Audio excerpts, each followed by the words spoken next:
live recap one of the best days in college football in a long, long time. But up next, it's the finale of our triple header. It's an HBCU game of the week. We got Grambling taking to Arkansas Pine-Bluff. We have Jonathan Coachman and Ray Buchanan with the call live in Pine-Bluff. We'll take you there now for all the action right here on College Sports Television. Enjoy it. Ready for it. Well, we'd like to welcome for those of you who watched Memphis just defeat Houston here on CSTV. We are in Pine-Bluff, Arkansas. It's Arkansas Pine-Bluff taking on Grambling State in the Southwest Athletic Conference. It's the first drive, opening drive for the Pine-Bluff Golden Lions. They're inside the Grambling State 35, and it should be a big, big night. If you haven't heard by now, Grambling State has a quarterback by the name of Bruce Eugene. You're going to see him all night long. He should be spectacular. 7 touchdowns a couple of weeks ago, 618 yards. And, you know, he has yet to hit the field. The game plan tonight for Arkansas Pine-Bluff, keep Bruce Eugene off the field. And they're doing it right now by running the football. They're running it down their throat, and they're keeping Eugene and these guys off of the football field. Here's a reverse. There's a reverse. That's number 80, Bernard McGee, but Grambling State right there. And that's the guy we talked about off the top, Jason Hatcher. He's a big-time player, 6'6", 285 pounds. He's a senior. He sniffed that one out, a loss. Back to the 37. Now it's going to bring up a 3rd down and 10. A lot of defensive ends if that position will crash down on the running back. You seen Hatcher right there go up the football field and stay at home, and that's great discipline by Hatcher. Well, excuse me, it's a 2nd down and 15 for Arkansas Pine-Bluff in their initial drive, 10:25 and counting. Here in the first quarter, Arkansas Pine-Bluff trying to get their first win against Grambling State in a couple of years. And now John Pierce has a man open on the sideline. It's a beautiful thrown ball, but it was dropped there on the sideline. Let's see who that was over there on the defending for Grambling State. On a play like that, you know, when you get an opportunity for your quarterback to have that much time, he runs this like maybe a 12 to 15-yard comeback. This guys have to catch the ball. You know, when you have opportunities to catch the ball, you got to will it in. Yep, Myron Jefferson, the wide receiver for Arkansas Pine-Bluff, needed to catch that one, didn't get it done. 3rd down and 16 now, and this is a position that Pine-Bluff does not want to find themselves in. They do not have the offense to pick up 3rd downs like this. 3 wide receivers. Pierce back to pass again. This time, and he's got guys that are open, but it breaks down. He goes to run, and nothing there. That time he's stacked up by Dimitri Carr, who's the big play linebacker for Grambling State. A gain of about 2. It's going to bring up a 4th down. And Arkansas Pine-Bluff has a very, very good kicker in John Heflin. Whether or not he has a 53-yard field goal in his arsenal remains to be seen. Well, nowadays, kickers can either make you or break you. And they can either put confidence on the football field for the rest of the players by making certain kicks or not. But it looks like these guys are setting up the punt. Just like you said earlier, you know, the coach probably on the sideline saying, look here, guys, I don't have any plays on here that got 3rd and 15.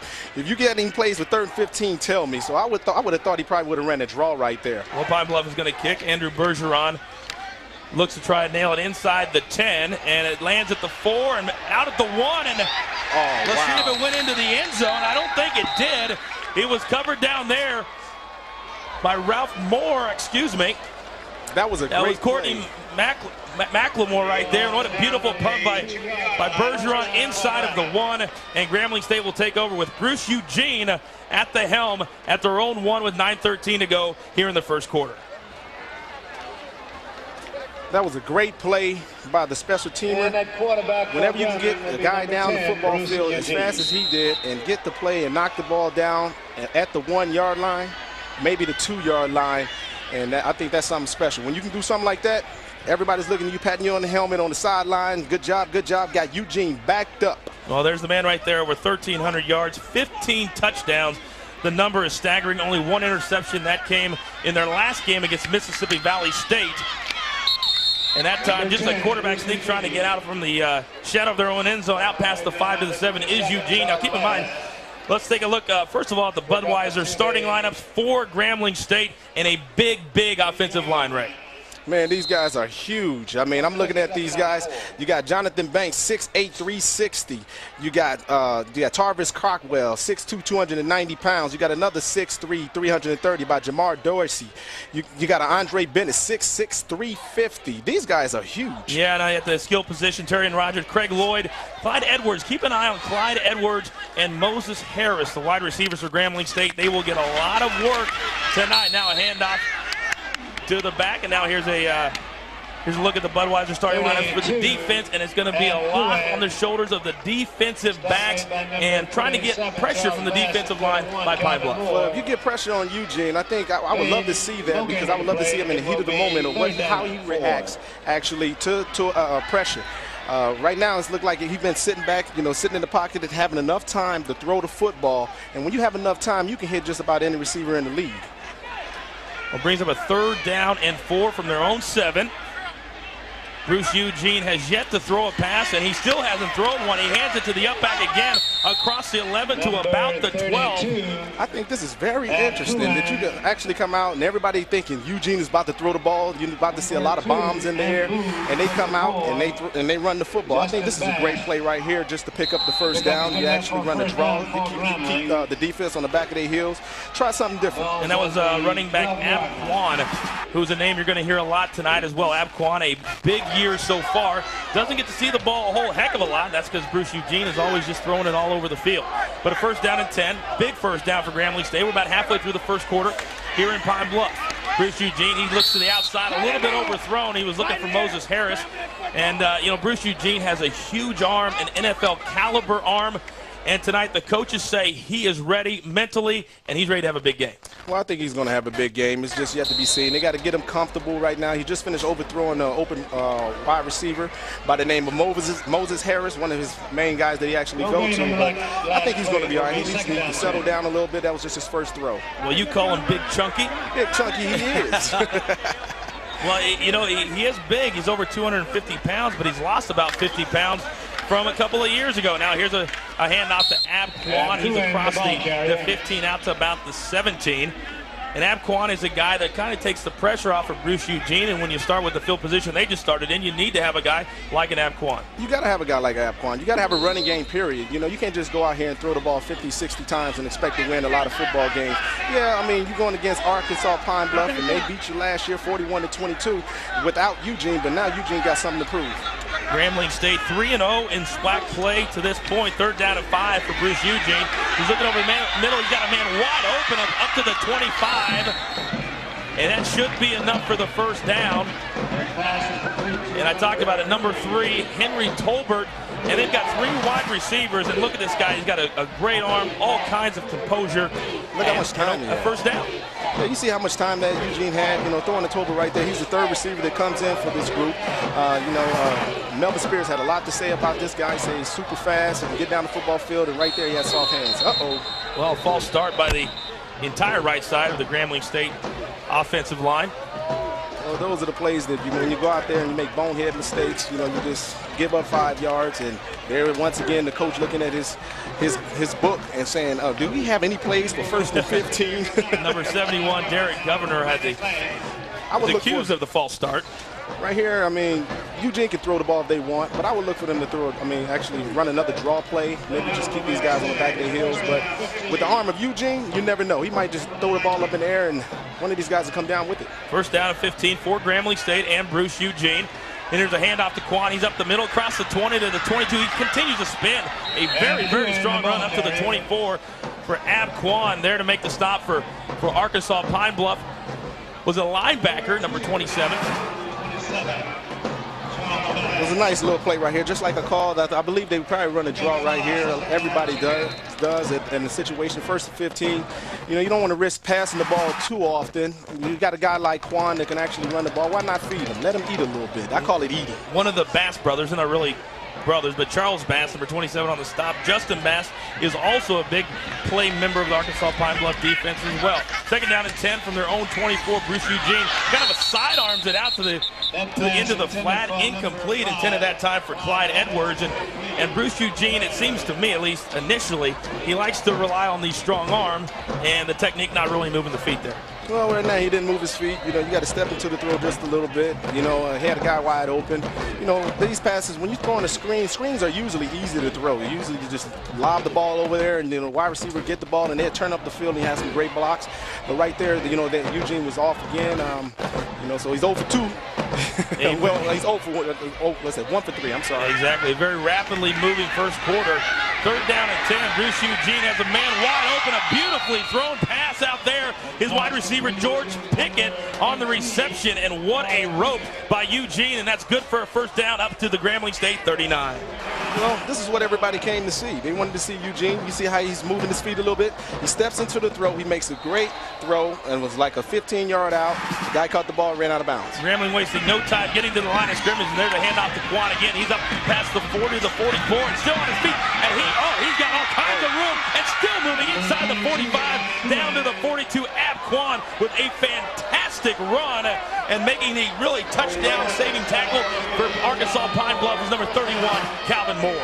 It looked like he was using his abs also in this play. Look at this guy. Look how nifty he is. He's using his blockers, and these guys are not tackling him. You got to go out there and tackle. You can't just go out there and throw a shoulder. These running backs don't go down easy nowadays. They actually keep going. They keep their feet pumping. That's what they're taught. Coach Melvin Spears told us before the game, told us earlier in the week, there's a lot more on this offense than just Bruce Eugene, and we're seeing that early on with Quan. Now a busted play, and Bruce Eugene's going to take it himself. Really nowhere for him to go. I think they were going to try the shovel pass to Quan, but that was well defended. Well, it was well defended. Eugene, you know, he made the best of the play. He couldn't do too much. As you can see, he's talking to Coach Spears right there, what actually happened. And I think he did a real good job of just running the ball out of bounds. You know, he's not a Michael Vick. He doesn't have the speed of Michael Vick, but he did what, you know, he did do what he had. But he is a little bit quicker than most guys that are 260. 270. Yeah, exactly. You know, you think about the kid that we was talking about earlier, Jared Lorenz, actually the Kentucky quarterback. Right. He was so big. He was like 300 pounds, and everybody said he couldn't do it. He had shed his weight to make it to the National Football League, and here we got Bruce Eugene doing the same thing. But you got a guy who's a lot quicker. He seems to be a lot craftier also. 4 wideouts again for Grambling and Eugene, all kinds of time, and he's going for it all. He's got a man out there, just a little bit overthrown. He was going for his guy, Clyde Edwards, the speedster, and plenty of arm, but that time, too much arm. Well, yeah, too much arm. On this play right here, Eugene, you know, he sets real well. He got a little pressure out by the defensive end, and I guess that probably made him throw the ball maybe 5 yards in front of the wide receiver. Those plays usually Eugene connect on, and that was one that you actually just say, okay, I'll get you next time, partner. Well, you look at the early numbers, 2 for 5, 22 yards for Bruce Eugene. But you know, once he starts to warm up, he's just going to start finding his guys. He has all kinds of weapons running all over the field. 4:37 to go here in the first quarter. We're still scoreless in Pine-Bluff. 3rd down and 10 for Eugene and his Grambling State offense. And now wide open over the middle. Bruce Eugene, yet another rope. And again, his big 3rd down play receiver so far, George Pickett, wide open at the 27. Good for a Grambling State 1st down. Well, during the pregame warm-up, I saw these guys work on that play. You know, they run up the football field. The wide receivers stem inside. Then they sit in the hole. As you can see, he sit right there in the hole. Gave Eugene the perfect target. Just hit him right dead in the chest with the ball. Well, so far, Arkansas Pine-Bluff has given way too much cushion to the Grambling State wide receivers. Maybe fearful they're going to go past them if they don't. Now Eugene again on a big 1st down play. He's got a man wide open over the middle, but he's going to go deep into the end zone and out of the end zone. His intended receiver, Henry Tolbert. And Bruce Eugene now talking to his offensive line. I don't know what he's trying to say, but he had a guy running wide open straight over the middle. He should be saying, thanks, guys. I had a lot of time on my bag. Well, you know, I did see the wide receiver down low. He was sitting wide open. Eugene pumped at him. He should have actually threw the ball, but I think Eugene was really thinking big at that particular point in time. Yeah, there you see Coach Melvin Spears wearing a suit in honor of former head coach and legendary Hall of Fame coach Eddie Robinson for the entire 2005 season. Melvin Spears in his 2nd year as head coach here at Grambling. Well, it looked like these guys are spreading it out. They're coming out with 5 wide. When you go 5 wide, you know you're throwing the football. It's going to probably be something quick. Let's see how fast he get rid of the ball. Well, Eugene back to pass again, all kinds of time. Wide open over the middle. That's a touchdown, Grambling. Landry Carter straight over the middle. Touchdown. touchdown, Grambling, and what a beautiful touch by Bruce Eugene. Well, I knew they were going to get rid of the ball pretty fast because whenever you spread the wide receivers out, that is the 100th of his career, that touchdown pass for Eugene. He shattered every record. That's just another one in the books for him. That is something special. And keep in mind, Bruce Eugene has done all of this. 100 touchdown passes, over 10,000 passing yards in just 3 years of playing. When you talk about Doug Williams, he played for all 4 years. Melvin Spears was quick to point that out. So Bruce Eugene continues to add to the numbers. The extra point is good. Well, you wonder how many balls this guy is going to keep, you know. Eugene, his 100th career touchdown pass. You think about all the other records that this guy has broken. You wonder if he's keeping every ball. His ball should be stacked up where you couldn't even see himself if they stacked it in front of him. But it looks like there is a flag down on the play on the extra point. We'll see what that's all about. Well, on that touchdown. Personal foul, number 9 on the defense, leaping and landing on a player, half the distance to the goal. We will replay the try. Well, that was something, you know, you can't do. You can't leap and jump on the play. They even have that in the NFL. Whenever you jump up on the top of a guy, that was the call. The guy leap up, you touch another guy in front of you and try to block the ball, try to block the kick. Well, in for this extra point.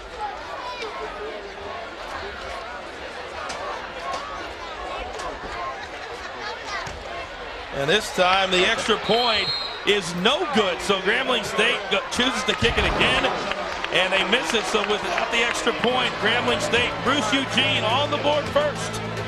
We are late in the first quarter, 6-0 Grambling. We're coming back on CSTV.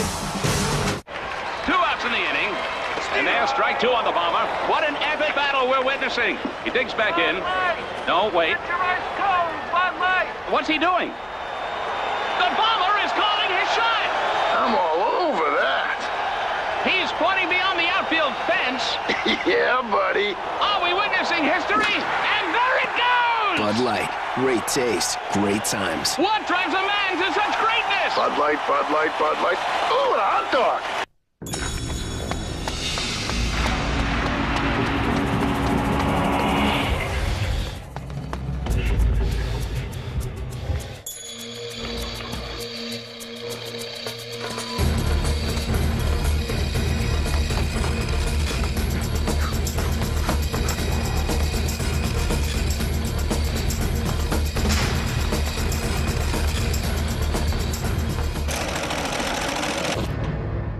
Why is Sirius the choice in satellite radio? It feels like you got every song ever made. Rock, pop, hip-hop, no commercials. We get a ton of music, no commercials. It's comedy, no bleeps. You know what I'm saying? If it involves a uniform, a stick, a ball, bang, it's right in there. Bang, NFL is in there. It's the best thing I ever put in my car. Next to him. It's flat out better than regular radio. It's more than just radio. It's Sirius satellite radio. Right now, get a Sirius satellite radio for just $49.95. CSTV Football Nation is brought to you by Bud Light. Smooth and refreshing. Bud Light, great taste for your great times. And by Russell Athletics. Log on to buyhbcu.com to see their exclusive selection of HBCU merchandise. We are back. Bruce Eugene throws his first touchdown pass of the night. Grambling State up 6-0, 4:01 to go here in the first quarter. And when you look at guys, all-time SWAC touchdown passes over 100, you talk about a list. Willie Totten at the top, Steve McNair, of course, an all-pro in the NFL. Now Bruce Eugene joins that elite list of quarterbacks. Only 5 have thrown for 100 or more touchdowns. And you would wonder what this guy would do. Last year he injured himself and couldn't play last year. You would wonder what he would have done, or if he would have done it earlier in his career before his senior year. Eugene is something special. Well, I can almost guarantee you that won't be the first or won't be the last touchdown we see from Mr. Eugene here tonight. So now Tim Manuel set the kickoff for Grambling for the second time, and back to receive Myron Jefferson and Bernard McGee for Arkansas Pine-Bluff. And Jefferson takes it at the 5, and he is just corralled and wrapped down out there by number 53, Chris Jackson. But I tell you what, Arkansas Pine-Bluff, they have some work to do. We're back on CSTV. Grambling, 6-0. Some beers are big on flavor. Some beers are easy to drink. But until now, no beer has offered it all. Budweiser Select starts with hand-picked American and Bavarian hops.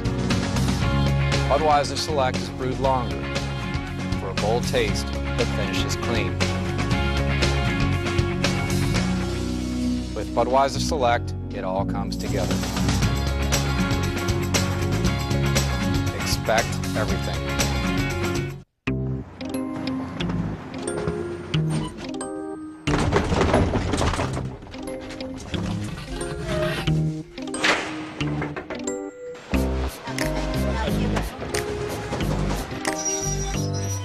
No revolving doors. That's why Geico.com is so simple. Or is it because you can get a free rate quote in minutes and compare coverage options? 15 minutes could save you 15% on car insurance. Simple as that. I started catering as a side business. I wanted to succeed, so I got a domain name and a website from GoDaddy.com. And because I also got a website builder with it, I got it for $3.99. I worried that getting set up on the internet would be difficult, but GoDaddy made it a cinch. Thanks to my $3.99.com name from GoDaddy, my business is smoking! Jump! Oh! Just go to www.godaddy.com/TV. Just let it cool down a bit, it'll be fine.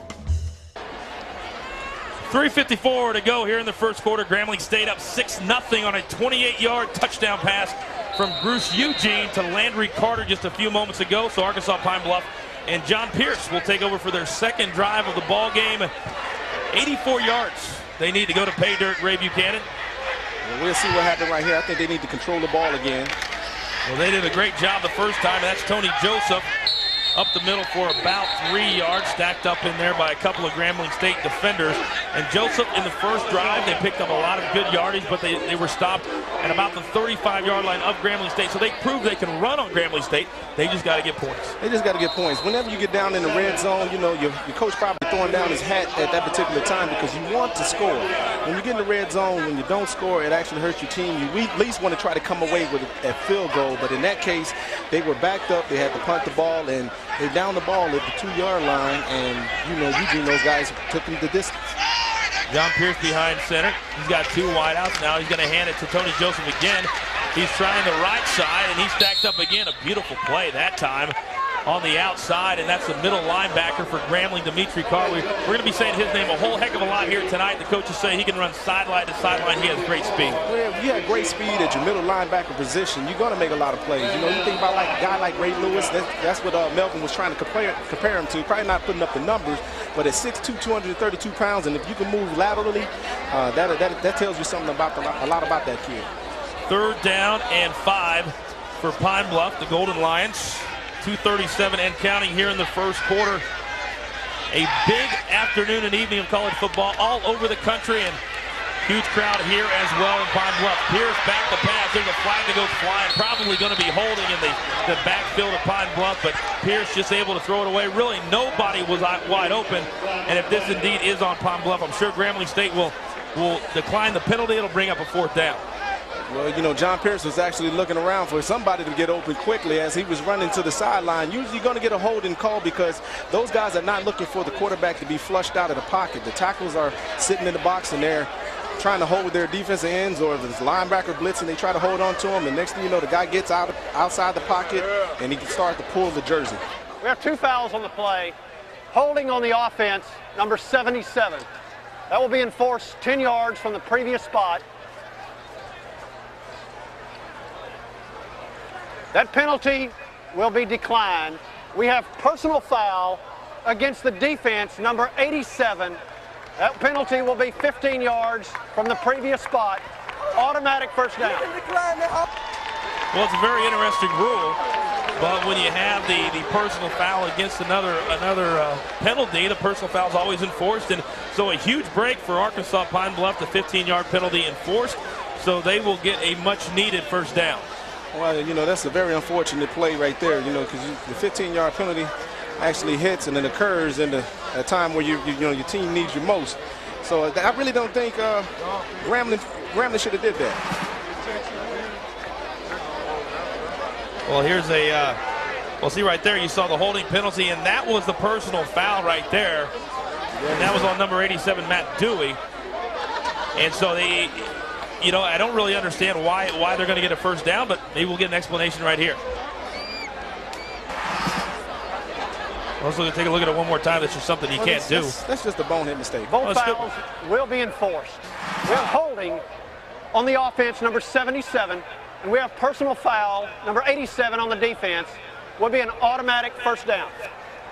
Well, it doesn't make it that much clearer for me, but apparently they walked off the 10 yards and moved to 15 yards the other way. Whatever. So all I know is that it's going to be a first down and 10 from the 26. So here we go. Let's move on. And John Pierce and Pine-Bluff very, very lucky that they are not punting from inside of their own 15-yard line.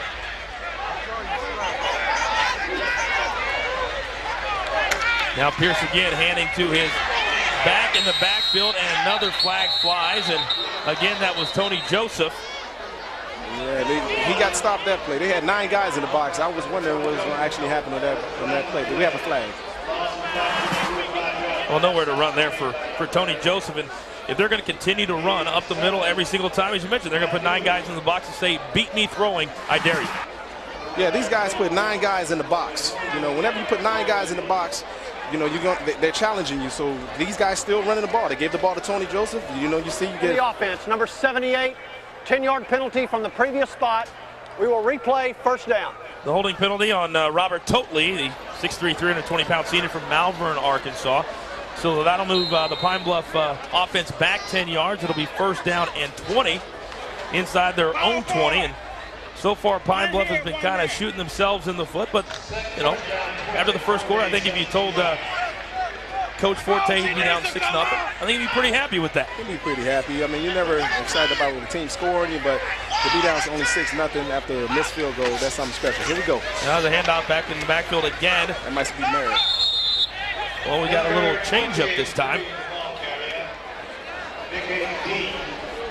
And there you see Coach Maurice Forte, Mo, they like to call him, second season here at Arkansas Pine-Bluff, 7-7, a 500 record. And here's a guy, when we talked to him on the phone the other day, he said, we've got to keep our offense on the field. We have to run the football. Even if it means running when it's not popular, that's what we got to do. Well, 2nd and 20, you know, at that particular time, you got to run the football. You know, that's one of them times what the coach do what? He say, do you have any plays on this chart right here? They got 2nd and 20, kids. Come on, we got to quit raining these yellow flags on us. 2nd down and 15 for Arkansas Pine-Bluff. And Pierce, well, he fakes the draw. He's going to go deep, and he's got a man out there. And oh, what a ball! He pulls it in. It's a catch. It indeed is a catch out there, number 81, Jason Jones for Pine-Bluff, and John Pierce just aired it out, and the prayer was answered. There is a flag down on the field, though, so hold the phone. I like this play right here. It's a fake draw. You know, I've been saying draw all night when it's coming 2nd and long, but here's an opportunity for them to go deep, and this guy makes a great one-handed catch right over the shoulder. Look at this catch from this angle. The defender is right there. You can't play no better coverage but just knock the ball loose. But this guy held onto the football, and a big play for Pine-Bluff. Yeah, number 2, Greg Fassett for Grambling right there on the coverage. But again, what a beautiful catch by Jason Jones. There was an offside call on Grambling, obviously declined. And so now inside of Grambling territory, first down and 10, 113 and counting. Pine-Bluff is on the move. Well, if you get Pine-Bluff right now to get a little confidence throwing the football, that's going to open up the running attack. Now a handoff again into the backfield. That's a backup running back. That was a great play by, that's Mickey Dean. Yeah, Mickey Dean, the backup running back, and a nice cut back, great vision, a pickup of about 8 yards, giving Tony Joseph a blow. Well, he made a lot of these yards on his own. He didn't have anything there to the right side. Then he cuts the ball back up the left side, up the football field. That was a great play by Mickey. All right, we're inside of just about a half a minute, 2nd down and 1 for Pine-Bluff. The Golden Lions, their best threat to date. This is only their 2nd drive of the game. So far, both teams have been able to hold the ball very, very well. This may be the last play of the first quarter. And again, Mickey Dean up the middle. He'll have enough for the first down. At the 21, that will stop the clock.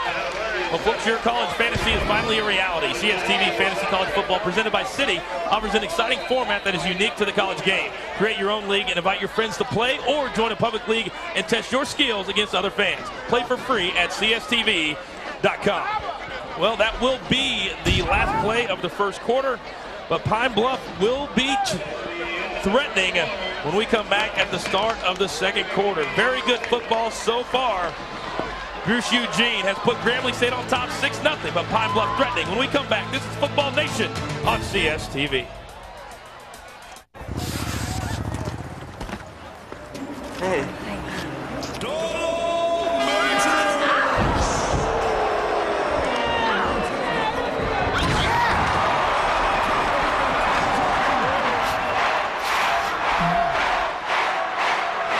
Warning, though rare in occurrence, the possibility exists that the wearer of Tag body spray may find himself on the receiving end of some low-flying tough love. Use only with proper ventilation.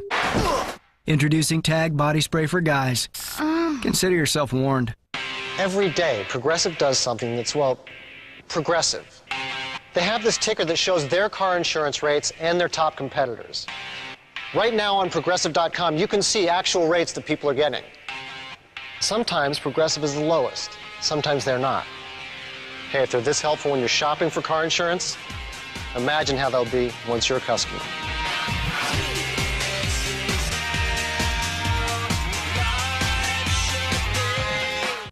Hey, you're done shopping for car insurance? Yes.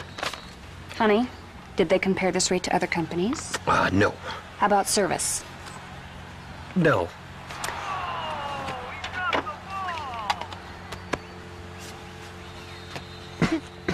Hey, think easier. With one call to 1-800-PROGRESSIVE, a licensed professional will help you make the decision that's right for you.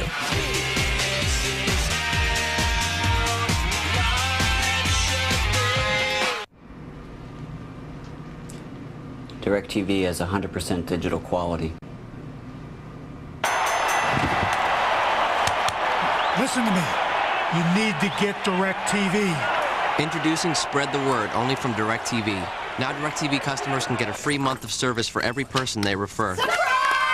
DirecTV has top-ranking customer satisfaction. So spread the word. Free DirecTV service is out there waiting for you.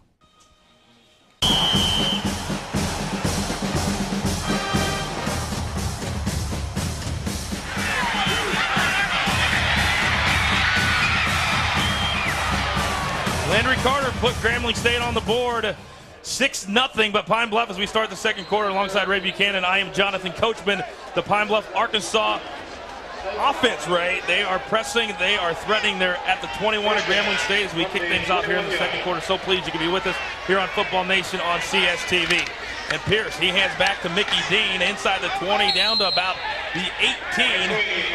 Jason Hatcher in there on the stop. And so far, Pine Bluff has done exactly what they wanted to do. Well, they're coming up with the big plays. You know, they're sticking with the run. They got one big play up in the air, and that's something to keep Grambling State on the back of their heels. Whenever you can throw the ball and take the pressure off of Joseph, and now they're slipping you with a little bit of that Mickey in there running the football. Did you really just say that? Yes, I did.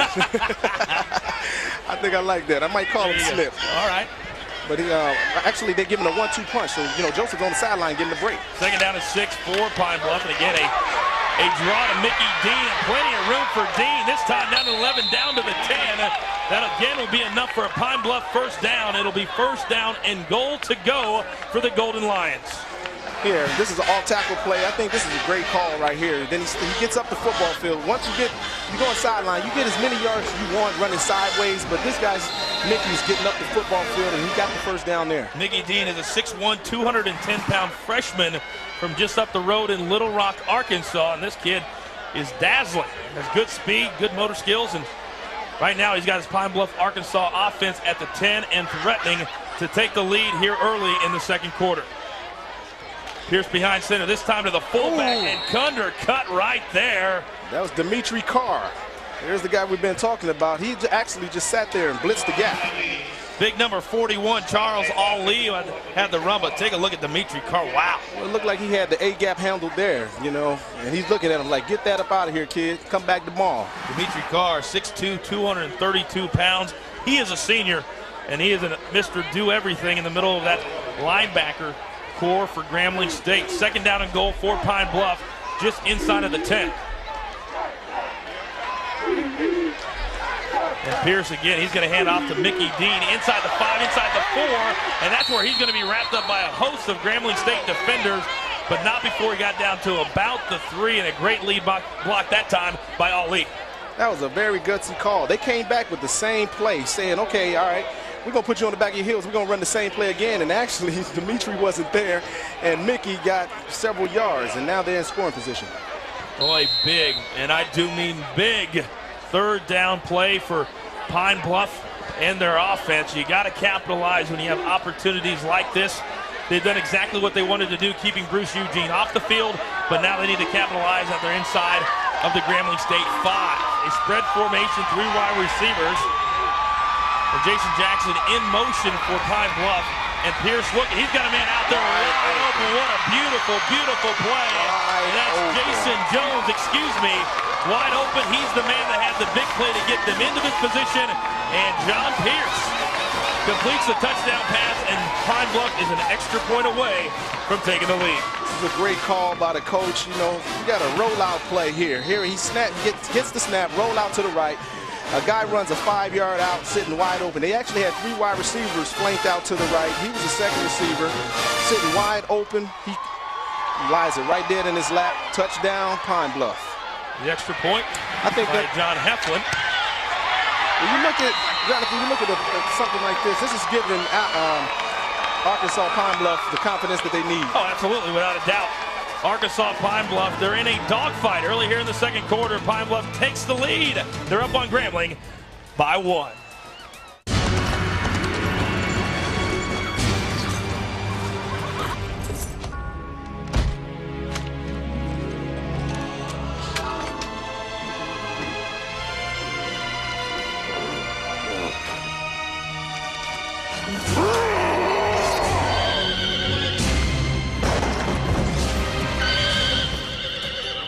Tell me you didn't invite him. Great taste, great times. 5 Batman Begins, Tuesday on DVD. Your parents' death was not your fault. My parents deserve justice. If you make yourself more than just a man, then you become something else entirely.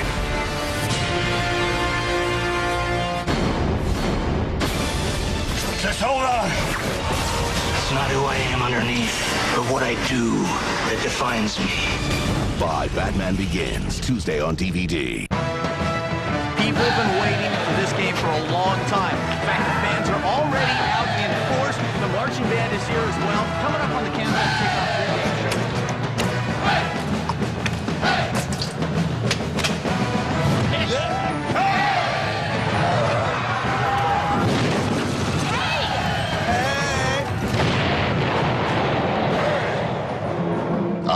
Football.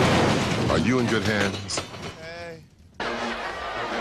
Well, certainly very happy on the Arkansas Pine-Bluff side of things. The band's rocking, the crowd's rocking, and that's because Pine-Bluff, the Golden Lions, have just taken a 7-6 lead over Grambling State. And quite frankly, I thought it was going to be a blowout here tonight. I think a lot of people did. Coach Melvin Spears from Grambling said it was going to be a dogfight, and that's exactly what we've got. That's exactly what we got. He said it on the football field. He had a lot of respect for Arkansas Pine-Bluff. And he remembered what Arkansas Pine-Bluff did to them last year without Eugene. And here they are having the opportunity to win this game again and believing in themselves. The fans are rocking, and the players are rocking also. And here goes the kickoff. Well, Heflin kicks off and slips on the kickoff. Landry Carter is back for Grambling State. He'll take it at about an 8, up past the 15, to the 20, to the 25, to the 30. Still on his feet. Still going across the 40 to the 42. And the same guy who scored the touchdown for Grambling puts Grambling in great field position out at the 43. And he's pumped. I love to see guys get up and bounce around and beat their chest. Like, you know, this guy right here, he makes a great play. A lot of this was blocking, but some of this was on his own. He was relentless here. As you'll see a guy come here and hit him, he gets a 360 spin and keeps his legs moving and get an extra couple yards. Courtney McLemore made the stop for Arkansas Pine-Bluff on the kick return, and we're going to see Bruce Eugene one more time. And so far, Eugene has only had the ball one time, and that one time resulted in a touchdown. But Grambling State, to this point, after a missed extra point, is down 7-6, 4 wideouts again for Grambling. Eugene's got a man out there and wide open. Henry Tolbert for a gain of about 6, maybe 7. Well, at some point, Arkansas Pine-Bluff they have to go up and challenge these wide receivers. Right now, they're playing in the zone, and Eugene is picking them apart. These wide receivers are going in there and finding a hole, a soft hole, and Eugene's going to take them what they give them. Well, they can only hope, Ray, that somehow Bruce Eugene makes a mistake, makes a misread, does something, but Bruce Eugene is so relaxed back there, you just don't see that he's going to make a mistake. You don't see the pass rush, and here Eugene runs around to the left side. Yeah, Bruce Eugene calls his own number that time, a gain of about 3, up to about midfield. It'll bring up a 3rd down and 2. Faked it to Abquan, and then called his own number. Well, that's one big running back that actually came around the corner. You being the cornerback, and when you see a guy like Bruce Eugene coming around the corner, you either lay down or get off of the football field or go up there and make the tackle. You know, we were talking about it earlier before the game started, and you said as a defensive back, you kind of have to pick your spots. You don't want to knock out a shoulder or injure yourself just trying to make a huge tackle. Yeah, you just got to get a guy down after a while. You see a guy like Eugene running around the corner, just get him down. You don't have to make a big smacking hit. You probably try to rip the football out. But 3rd down and 2 now for Grambling, and now beautiful pass out there to Abquan. More beautiful play. Wow. Abquan just stuck. Yeah, by the dreadlock roster. Charles Bass, one half of the Bass connection, and a beautiful delivery by Bruce Eugene, but Charles Bass right there, and it's going to be 4th down and 1 for Grambling, and this is the first big-time play of this first half, and Grambling is going to go for it. This is a gutsy call right here. You're sitting at the 50-yard line, 4th and 1. Well, it is indeed 4th and 1, and again, they have the 4 wideouts. Abquan in the backfield with Eugene, and Eugene's going to call his own number. He cuts to the outside, beautiful move, and he's going to have just enough. We'll see where they mark him out at. It looked like he was going to have plenty, but then he just kind of went sideways, and we'll see if he has enough for the 1st down, and it looks like he does. Well, that'll keep you on the back of your heels. You line up in a shotgun. There's no back to give the ball to. So you're thinking he's going to pass the football, and Eugene keeps the ball. But Eugene's a big guy. He can just fall forward and get a 1st down. It was enough for the 1st down, so the drive of Grambling State continues. Now at the 48, Bruce Eugene, again, 4 wideouts. They have that spread offense, so difficult to defend. And Eugene just kind of picks his poison, picks it apart. And again, Eugene back to pass. And now he's just going to dump it off in the flat, and this time dropped out there by Abquan, I think, looking to run with it before he caught it. Yeah, you got to concentrate whenever Eugene throws the football. It was a little relatively low, but it was definitely catchable. You can see Quan there hitting himself upside the head there, saying, I should have had that one. My bag, Eugene, I get the next one. Well, Bruce Eugene, when he delivers the ball, I'm really amazed, and Coach Spears told us that you're going to be in for a show tonight. You're going to love the fact that this guy is so smooth. And you can see the numbers so far, 6 for 11, 70 yards, and that 1 touchdown to Landry Carter. And he really does. He delivers the ball with a lot of zip, a lot of touch. He seemingly can do it all, and he's a lot more mobile than I thought he was going to be. Now 2nd down and 10, and this time he's got his man Henry Tolbert on the wide receiver screen. And a beautiful block, and Tolbert may go. He's at the 25-20. It's a foot race inside the 10 to the 5. Touchdown, Grambling. Bye-bye. That was the play that they had ran earlier. It didn't work. They ended up dropping the ball. You see the nice touch by Eugene. He just lobbed the ball over there. The wide receiver gets the ball. He takes it up the football field. He was going down the sideline. Let's take a look at it one more time in the wide receiver screen, and a beautiful block out there by a couple of offensive linemen. And just like that, Henry Tolbert, great speed, and he was off to the races. Well, the guy he says he probably runs maybe a 4.2. They say he has incredible speed. This guy, Henry Tolbert, once he got to the sideline, there was no catching him. You saw somebody trying to dive there towards the end, but they didn't quite get him. Well, just like that, Grambling wasting no time whatsoever in taking back the lead. And right now they're going for a 2-point conversion to try to go up by 7. You'll remember the first touchdown, a missed extra point. Abquan gets the handoff and nowhere for him to go. Stacked up at the 1. And so again, Grambling State unable to make the extra point good. But Bruce Eugene gets touchdown pass number 2 to Henry Tolbert. Grambling on top by 5. We're coming back.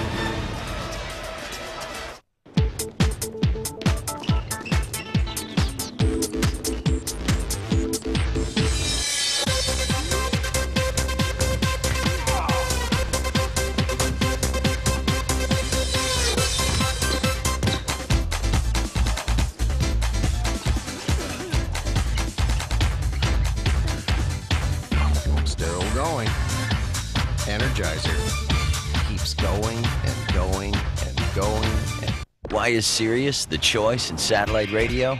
It feels like you got every song ever made. Rock, pop, hip-hop, no commercials. We get a ton of music, no commercials. It's comedy, no bleeps. You know what I'm saying? If it involves a uniform, a stick, a ball, bang, it's right in there. Bang, NFL is in there. It's the best thing I ever put in my car. Next to him. It's flat out better than regular radio. It's more than just radio. It's Sirius satellite radio. Right now, get a Sirius satellite radio for just $49.95. It seems like everyone's rushing to get things done faster. But sometimes the best solution is to slow things down. Budweiser Select starts with the finest American and Bavarian hops. Then we brew it longer, giving the beer a full flavor that's easy to drink. Why do we slow things down to make Budweiser Select? It's worth it. Budweiser Select. Expect everything. We're back live here in Pine-Bluff. Grambling State on top of Arkansas Pine-Bluff 12-7.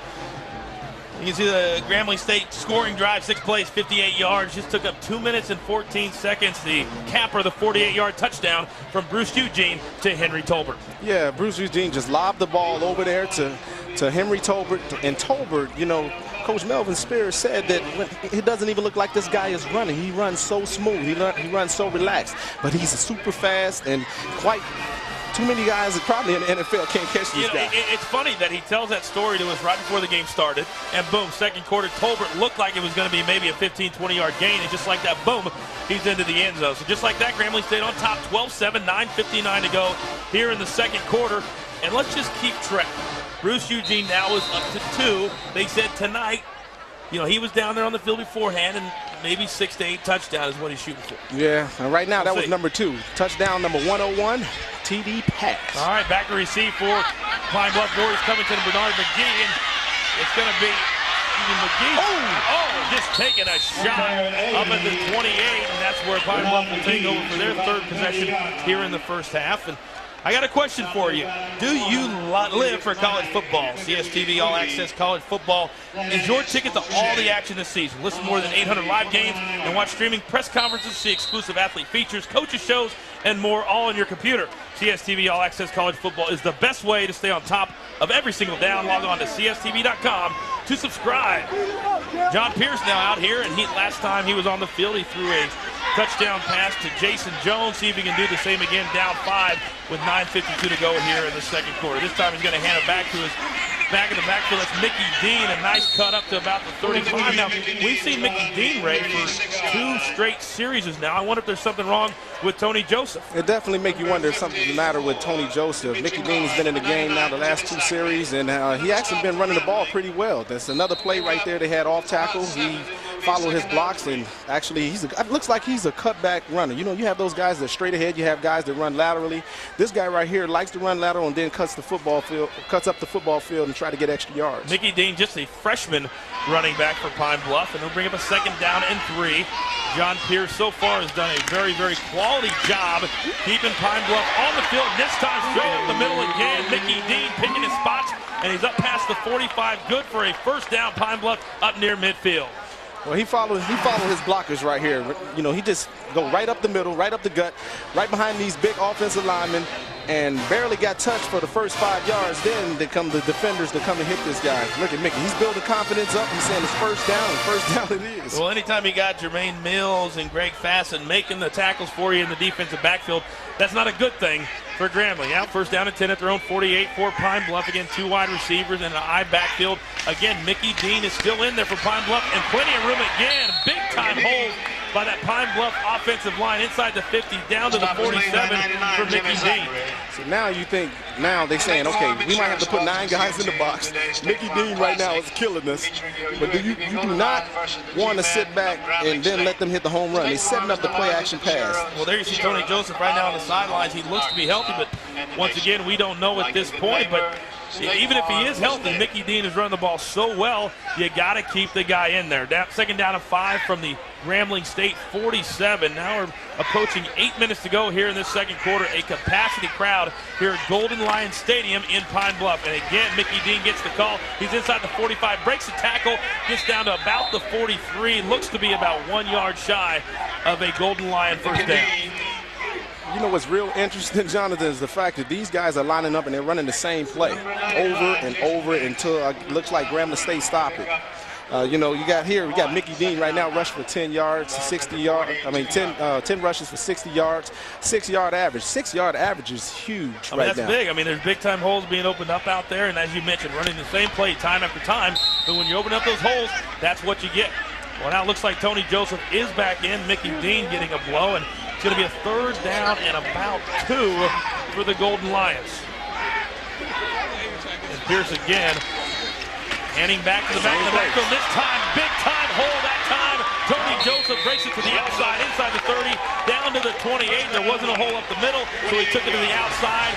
It's good for a big-time Golden Lion first down. Well, here's the run here. This time they didn't hit the A gap. They run outside. This is a good play by Joseph. I don't know if this is by design or what, but it actually worked.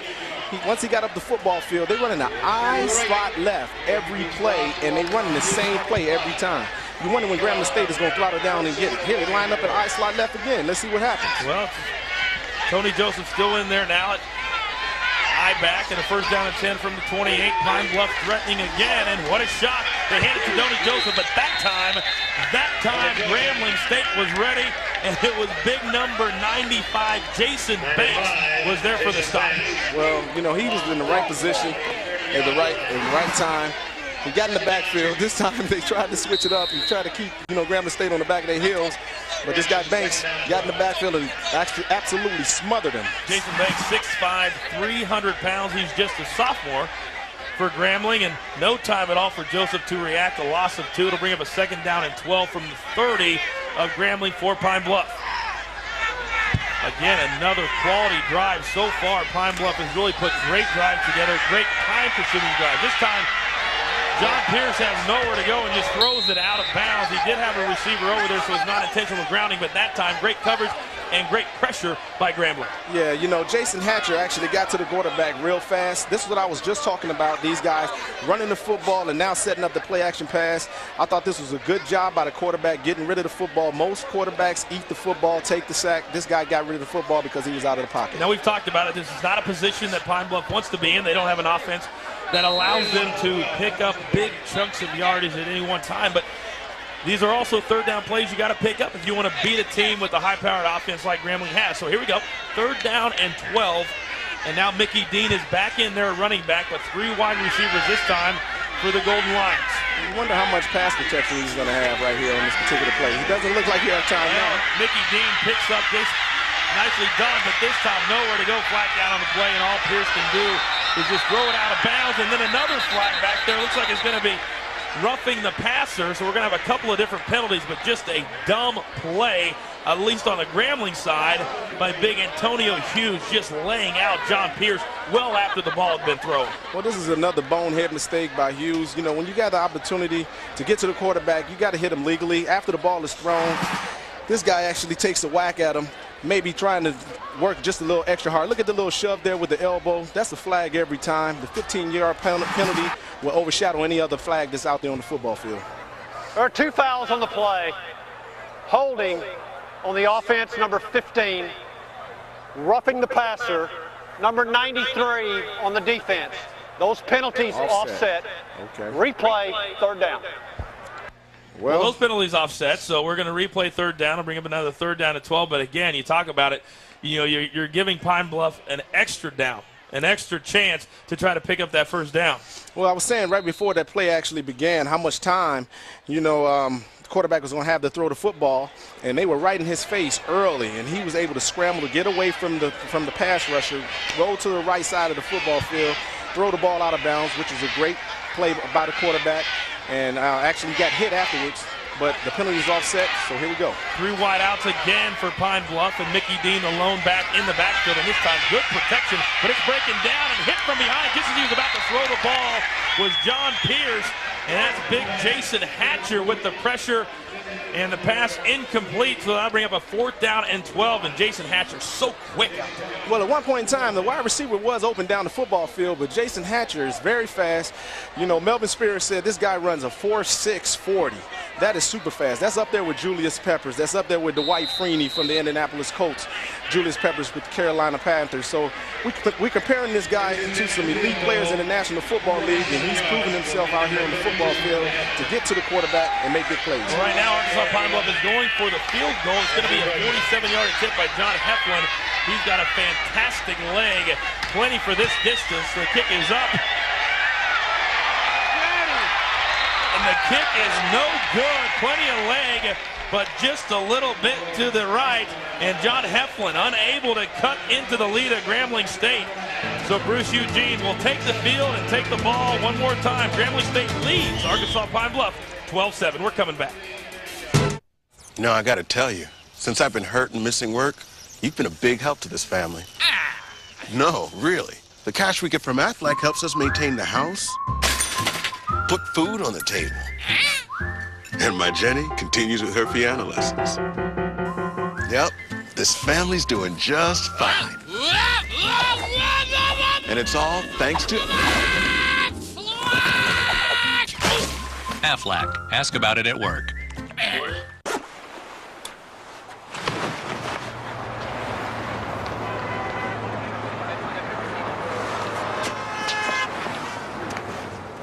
Need a guide? There's more to Nevada than you think. You just have to know where to look.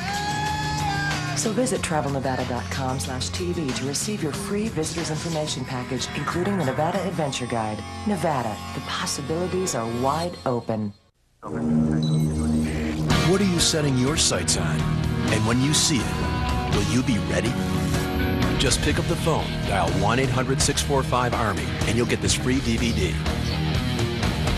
You'll learn about the hundreds of opportunities the Army can offer you. Skills, education, healthcare. Call 1-800-645-ARMY, and you'll also get this free boonie hat. Whatever you're looking for, the Army can help you find it. 5:46 remains here in the second quarter. Grambling State on top 12-7 over Arkansas Pine-Bluff. Now let's take a look at the Aflac trivia question for this evening. Grambling State quarterback Bruce Eugene set a new school record earlier this season for career touchdown passes. Now, Ray, whose record did he break? Of course, that must be. Don't give it away yet. Of course, Let it must people be. think about it at home. This is almost a gimme. We'll give you the answer here in just a couple of minutes. But Bruce Eugene in elite company, to say the least, when it comes to not only Grambling State quarterbacks, but Southwest Athletic Conference quarterbacks as well. So here we go. Grambling State will take over on offense. Bruce Eugene already has 2 touchdown passes here tonight. And we said maybe 6 to 8. We don't know, but right now he has been very fluid. They haven't seen the ball a whole lot because Arkansas Pine-Bluff has done a fantastic job of time possession. But unfortunately for the Golden Lions, they are on the short side of the scoreboard to this point. So here we go again. Those 4 wide receivers out again for Bruce Eugene and Quan, the only back in the backfield. Quan will get the ball, and he's wide open up the middle past the 40 to 42. But there is a flag down on the play thrown by the side judge. If it stands, that'll be good for a first down, but we'll see what that penalty is. That flag came out there so fast. You wonder if the referee had that in his hand already in motion to throw before the ball was snapped. Well, that's why it was, because it was offsides, and obviously going to be... It's a first down.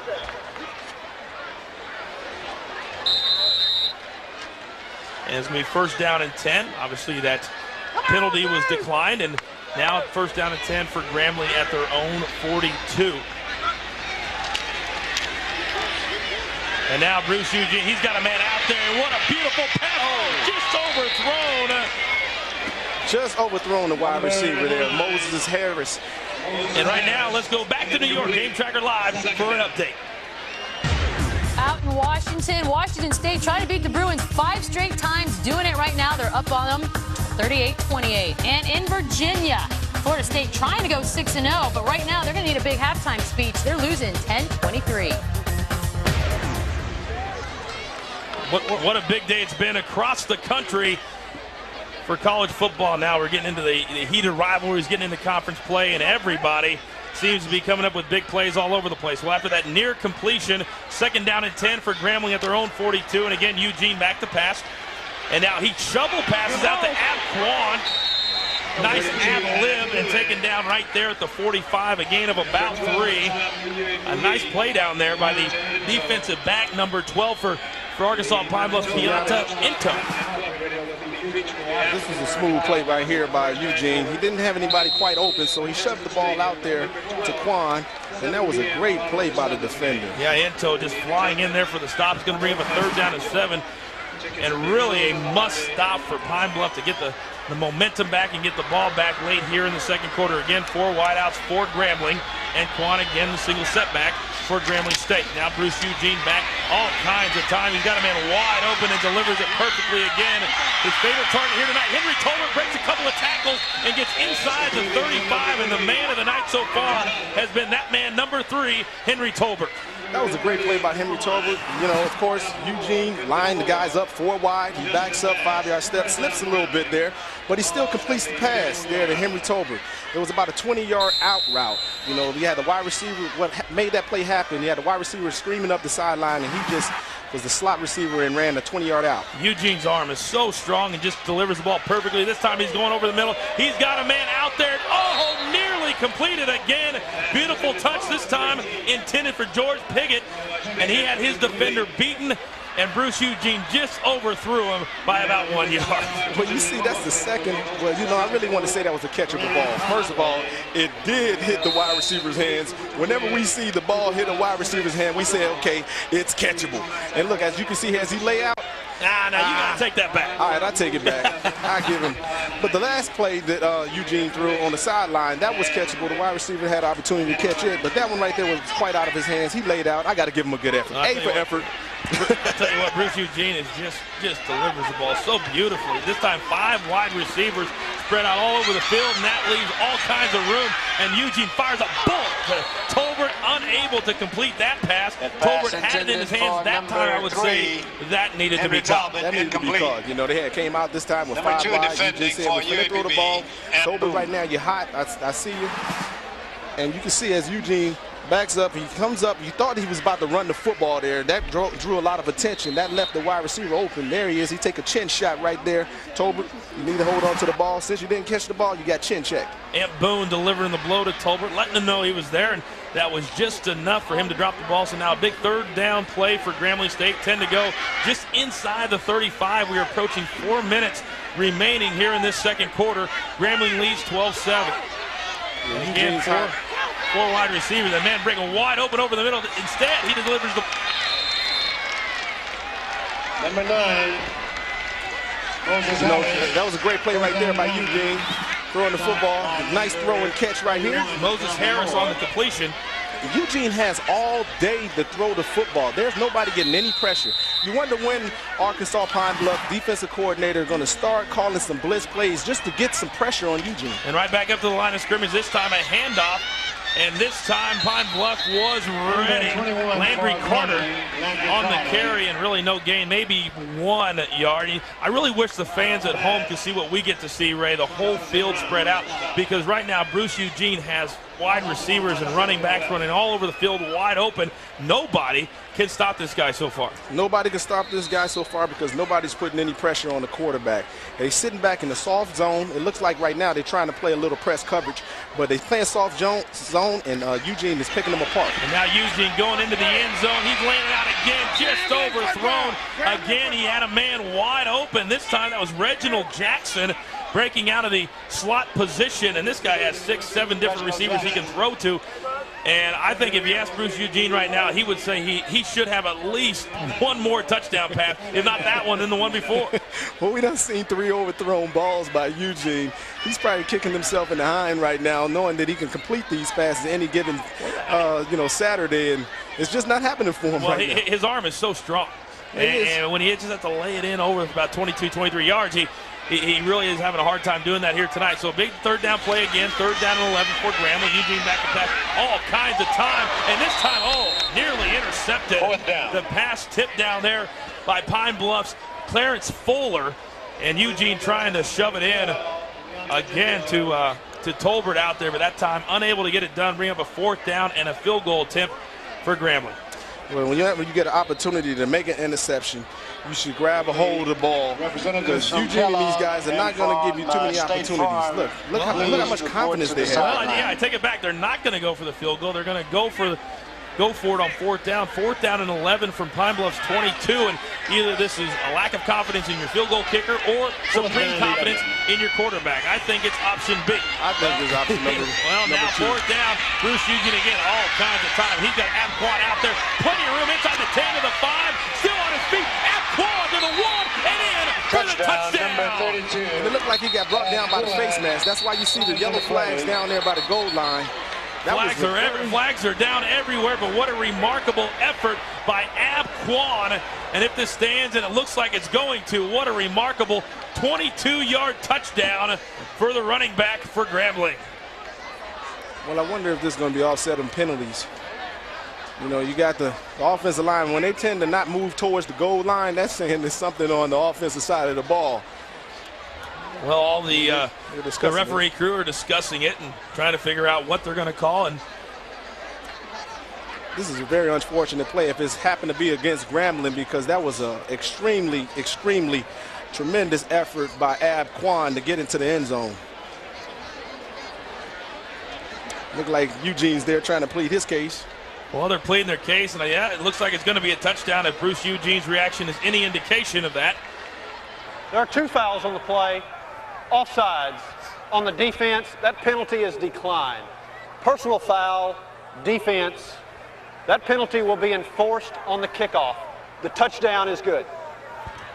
Well, that touchdown is good, and what a remarkable touchdown it was by Abquan. The screen pass from Bruce Eugene. Eugene's third touchdown pass of the night, and Grambling is 1 extra point away from going up 19-7.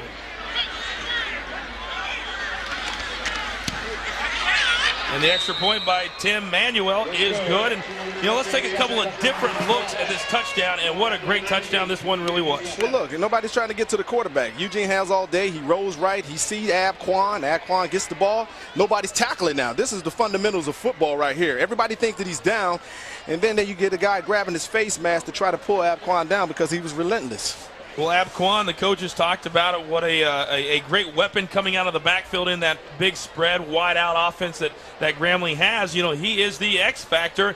Let's take a look one more time. I mean, the effort by this senior running back is just nothing short of phenomenal. You can see again now just being raked down by the face mask, but still able to get in for the touchdown. And now Grambling is starting to stretch their lead out just a little bit. They lead by 12, just under 3 minutes to go here in the second quarter. You can see Coach Forte there on the sidelines. You know he's got to be concerned at this point. They need a score here before half. They definitely need to score. The confidence is starting to die down a little bit. These guys were running the football. They were moving the ball well. But one thing you have to do, like we've been saying all night, Jonathan, is to keep the ball out of Eugene's hands. And if you're going to have Eugene on the football field, your defense got to put a little bit more pressure on Eugene to make him uncomfortable, to give him a little bit more hot feet. I call it hot feet, meaning he got to move out of the pocket or maybe even take a sack. All right, right after this kickoff, we're going to answer the Aflac trivia question. That's Bruce Eugene's 102nd touchdown of his career. And the kickoff, as you'd expect, after the 15-yard penalty was enforced out of the end zone. And our Aflac trivia question was this. Grambling State quarterback Bruce Eugene set a new school record earlier this season for career touchdown passes. Whose record did he break? Ray, I know you even know this one. Doug Williams. Doug Williams, Super Bowl MVP and Grambling alumni. And now when you look at the two careers, if you just put them side by side, I mean, Doug Williams and Bruce Eugene matches up very, very well. And Eugene also missed a year. Let's not forget about last year that he was hurt. Here you got 8,411 yards to Eugene's 10,000. I mean, this is a guy here on first down run by Mickey Dean right there for Pine-Bluff. But you're talking about Eugene over 10,000 passing yards. And Doug Williams did all of his work in 4 years, excuse me, and not to slight Doug Williams, but Eugene is just nothing short of phenomenal.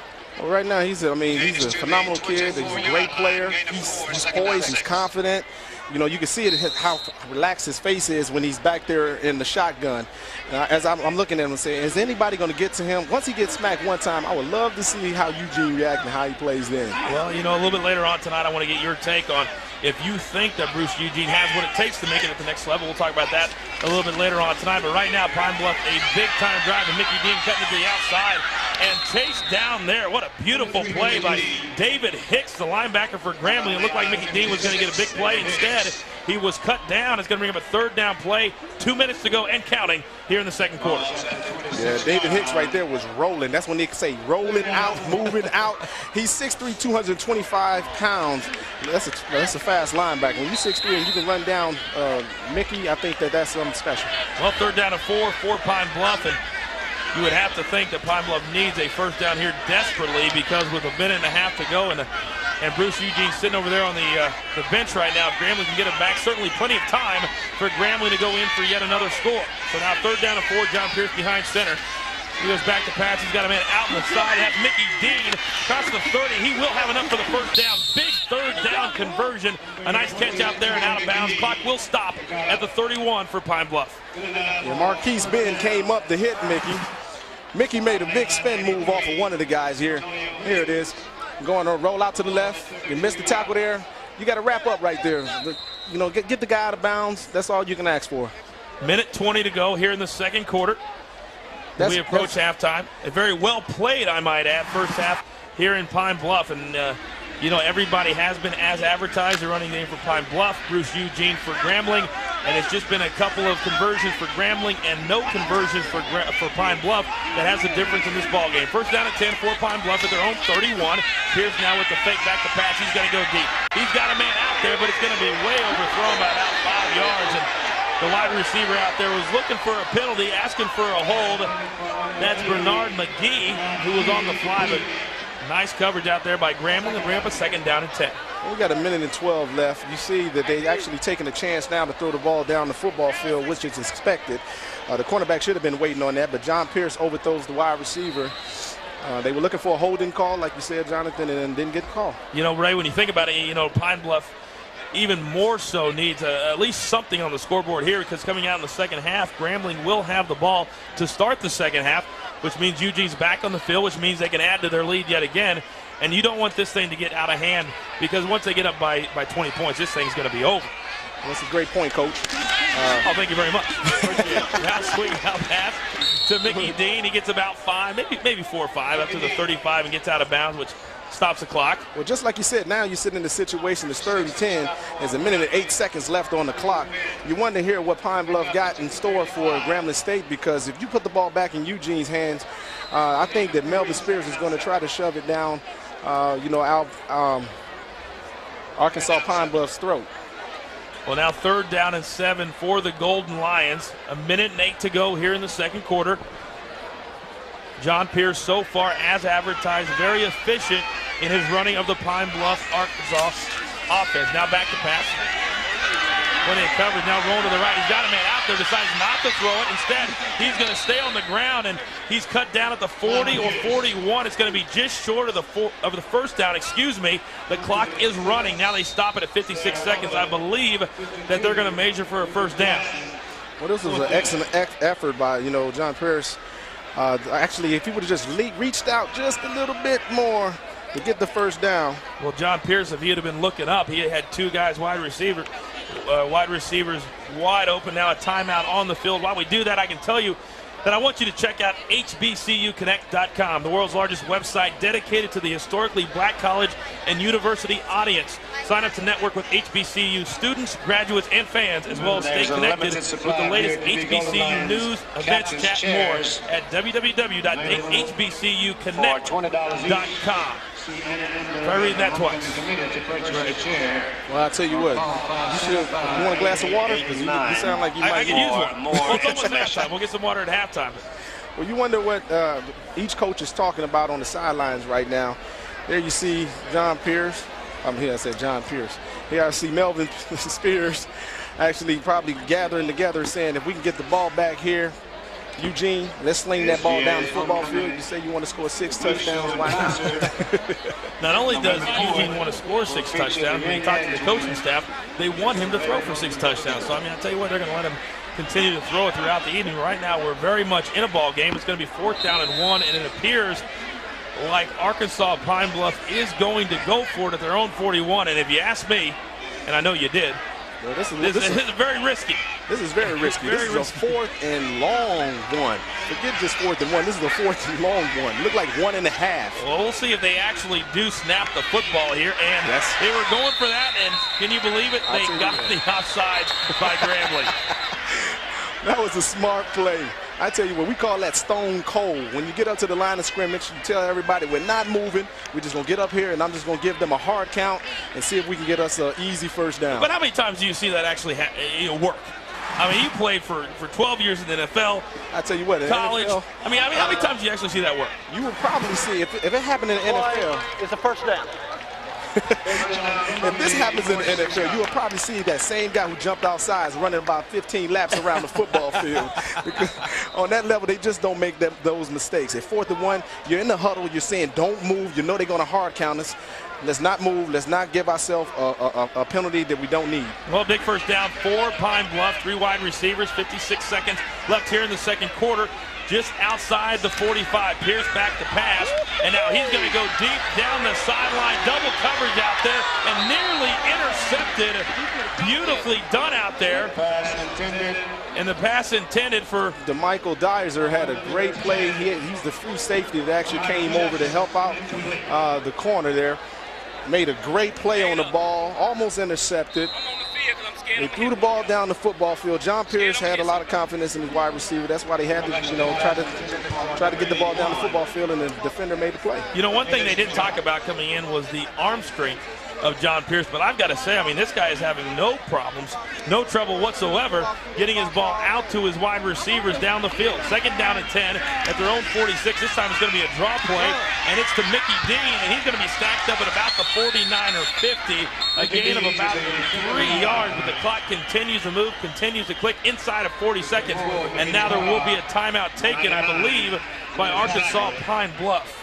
Well, you don't see Grambling State doing like what Arkansas Pine Bluff is doing. They're playing tight coverage on the wide receivers. They're not just letting these guys run down the football field wide open as the wide receivers can do down in this league. These guys are also running the football, and when you can get the defense to go out there and stop these guys in a situation like this with 38 seconds left, that says a lot for it says a lot for your defense, and it's giving those guys a lot of confidence. Well, there you see Coach Melvin Spears in his 2nd year here at Grambling, and Arkansas Pine Bluff with the timeout on the field. What a huge, huge Saturday it's been throughout the entire country in college football. And coming up at halftime, don't forget Church's Chickens Battle of the Bands. That's always great, and highlights and stats from college football around the country. And there were some big games this afternoon, and I know we were watching here before this one started. That incredible finish, if you missed it, of USC and Notre Dame. What a fantastic finish, depending on which side of the fence you want to be on in that one. Looked like the luck of the Irish ran out. Are you kidding me? Are you? Unbelievable. Some great games this afternoon throughout college football. And our producer right now, a huge Notre Dame fan, saying, you're killing me. You're killing me. Well, that's what we're doing it for. It's all about having a good time, and that's what we're doing here tonight. Here we go.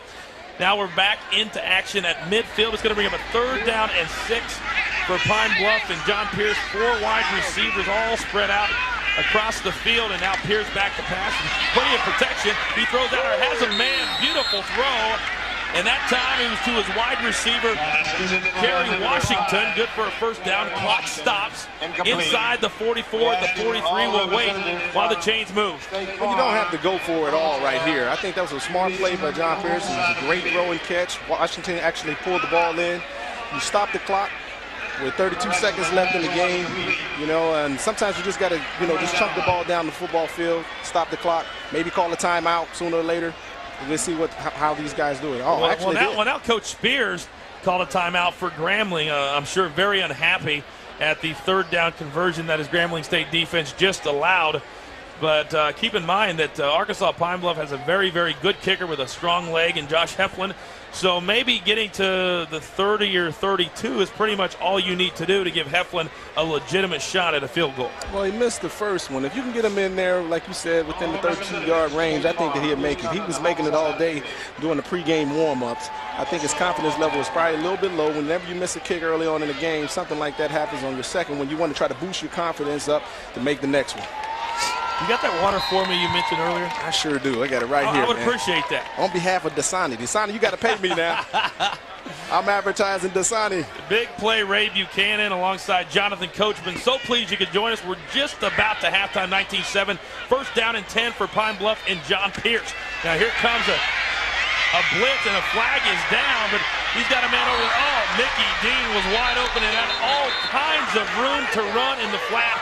John Pierce unable to complete that pass, but keep in mind there is a flag down on the play. Yeah, you got a flag. We'll see what this one is here. He had Mickey Dean wide open. Mickey Dean almost did a 360, almost tore his ACL just to catch the ball. John Pierce is kicking himself right now, knowing that was an easy throw to make. And now the staff is conferring, and it looks like it's going to be indeed against Pine-Bluff. Come to the home side of the field. Illegal formation on the offense. 5-yard penalty, still first down. Well, so it would have been a moot point if they would have completed that pass out to Mickey Dean, because it's all for naught. So that'll back him up 5. It'll bring up a second down and 15. 26 seconds to go here in the second quarter. Well, like you said, he would have tore his ACL for nothing. Well, I'm glad he didn't. He was okay. He had great balance on that play. Now 4 wideouts for Pine-Bluff, and John Pierce at the helm again. Back to pass it all straight up the middle. He eludes the rush and overthrows his wide receiver. Wide open at the 35 was Ryan Waltley, but straight up the middle for Grambling. Great pressure again, and wow, that was number 56, David Hicks, wide open, and he's just kicking himself down there right now because he had a straight-on shot at John Pierce, and John Pierce just stepped to the side, and Hicks, whoop, went right by. That was a good play by John Pierce, actually, to step up, but not the overthrow. He had a guy sitting wide open. He got great pass rush by Grambling. That's what Arkansas Pine-Bluff need to do on the other side of the ball. You see how these guys get into the quarterback? They're making him move around and dance, and a lot of times incomplete starts to happen when you actually get that. All third down at 15, and now the whistle blows, and it looks like there's another timeout on the field, and Pine-Bluff actually calls a timeout there. So you got to wonder if that's a waste of a timeout, but nevertheless, third down at 15. And now next Saturday, I can tell you that CSTV Football Nation kicks off a doubleheader with a 1AA match as James Madison takes on the Fighting Blue Hens of Delaware, followed by a Conference USA showdown between East Carolina and Memphis. Will the Pirates be able to slow down running back D'Angelo Williams and the Memphis offense? Tune in to find out. A doubleheader of football coming your way next weekend on CSTV Football Nation. And it's been nothing short of remarkable what D'Angelo Williams has been able to do. Top 2 quarterbacks out for Memphis, still able to get the job done each and every week. I'll tell you what, that D'Angelo Williams is something special. You're talking about guys going on to the next level and you watch them play. This guy has potential to be the next Barry Sanders. Whoa. Well, if anybody would know, I mean, I tell you, I've seen this guy move. I've seen him get hit, and make 360, have great balance on the football field. He sort of reminds me of LaDainian Tomlinson also. Yeah, and you are a guy who's been on the same field with Barry Sanders, so you would know. Big play Ray they call. Yes, here we go. And Pine-Bluff needs a big play right here, and a handoff to Mickey Dean, and what a play call. Inside the 40 to the 35, down to the 30, and Mickey Dean is still on his feet, and he gets out of bounds down at the 16. A big-time run for Mickey Dean, and a big-time play call for Pine-Bluff. I'll tell you what, that was a great play. I was wondering, look how big this hole is. They just run a simple draw play, slip me a Mickey right up the middle, and he's running like a runaway. I'm not going to say it on national TV, but he has the opportunity to get up the football field and make a great play and get out of bounds. That was a smart play right there towards the end. You know, you can sometimes try to make a little bit more effort to try to get an extra couple yards, but 12 seconds left on the clock. That is the key. Getting out of bounds, saving a timeout. Now first down and 10 at the 15. And Grambling State still trying to get players off the field. I don't think they did it, but no flags down on the play. John Pierce throwing it into the end zone. Nobody was out there, but you know there's no flags down on the play, but Grambling State still had 2 guys running off the field. They were still like maybe 3 yards off of the sideline. I tell you what, Grambling is very lucky they didn't get a penalty right here, but the fact that John Pierce threw the ball towards the corner of the end zone, there had to be some type of miscommunication. Well, you can see right there, I think, one guy's yelling at another guy, so all kinds of miscommunication. That last run by Mickey Dean was 31 yards to set up this field goal attempt, a 32-yard attempt by John Heflin. Well, you said that all you had to do is get inside, get there to the 32, and let's see if he can make it. And now plenty of leg and straight down the gut, straight down the middle, and a huge confidence booster for Pine-Bluff as they add 3 points just before halftime. And Ray, I mean, talk about it, 19-10 as opposed to 19-7. Psychologically, that's got to do a lot for the Golden Lions. Well, you talked about it earlier. This right here will boost up this confidence in this team. You know, they got 10 points. They're only down by 9. You know, and you would think that this game would be about 35-3 maybe at this particular time. But Pine-Bluff is coming out there and making some great plays on Grambling State. Well, Bruce Eugene, as advertised, has 3 touchdown passes here in the first half. Arkansas Pine-Bluff, on the flip side, has controlled time of possession, has done exactly what they wanted to do, but Grambling was able to convert on a couple of big fourth down plays. Arkansas Pine-Bluff got inside the red zone a couple of times, unable to convert. And don't forget, coming up at halftime, the Arkansas Pine-Bluff marching band, second to none. We're going to see them live right here on Football Nation. Can you tell me I'm a little bit excited about that? I'm excited about seeing it. My girl Kara's back here. She's excited about it. Everybody is excited about the Pine-Bluff band coming up here at halftime as we wind things down here on Football Nation. A fantastic Saturday of college football here on CSTV. Now, I'll tell you what. What? I can't wait to see the band myself. I mean, you know, growing up in the University of Louisville, actually playing there for 89 and 92, I never had a band. Well, this time now, Pine-Bluff just squibs the kick up to the front, covered by Grambling, and the clock ran out, and that's going to be the end of the first half. So, smart play by Pine-Bluff, but what a very well-played and exciting first half we had. Bruce Eugene, as advertised, fantastic. Arkansas Pine-Bluff hanging in there. I tell you what, we go to halftime. Don't forget Arkansas Pine-Bluff band coming up at halftime live. But as we go to the half, Grambling State leads Arkansas Pine-Bluff 19-10.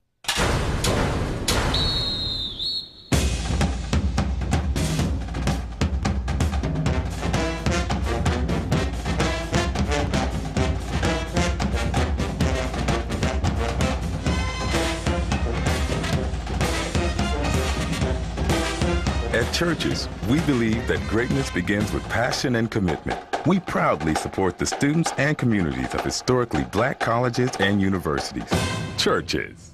Hey, if we get hurt! Whoa, good thing we got that insurance. What's that? SWAC! What'd you say? SWAC! Pays you cash if you can't work. Before that! I said I'm glad we got that insurance. Not that.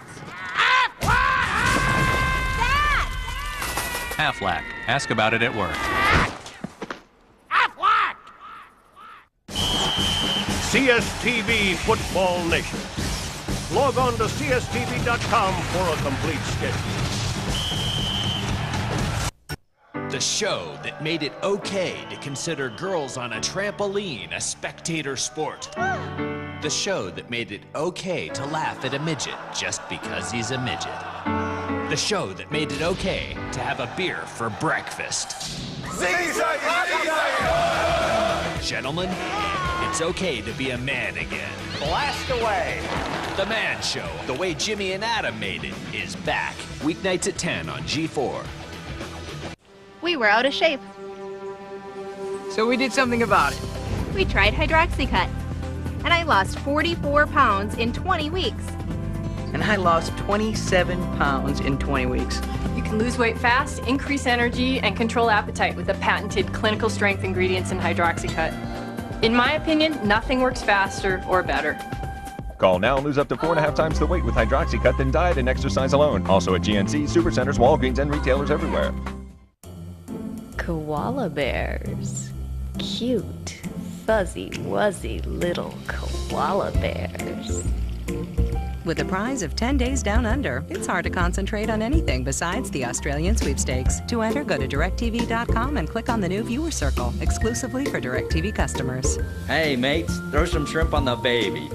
Orby. Burby? Dreams can come true in the viewer circle at DirecTV.com. We're back live in Pine-Bluff, Arkansas. Grambling State leads it by 9 at half, 19-10. Bruce Eugene with 3 touchdown passes in the first half. A very well-played first half as well. So right now we're going to send it down to the field and the University of Arkansas Pine-Bluff Marching Band. Enjoy, everybody.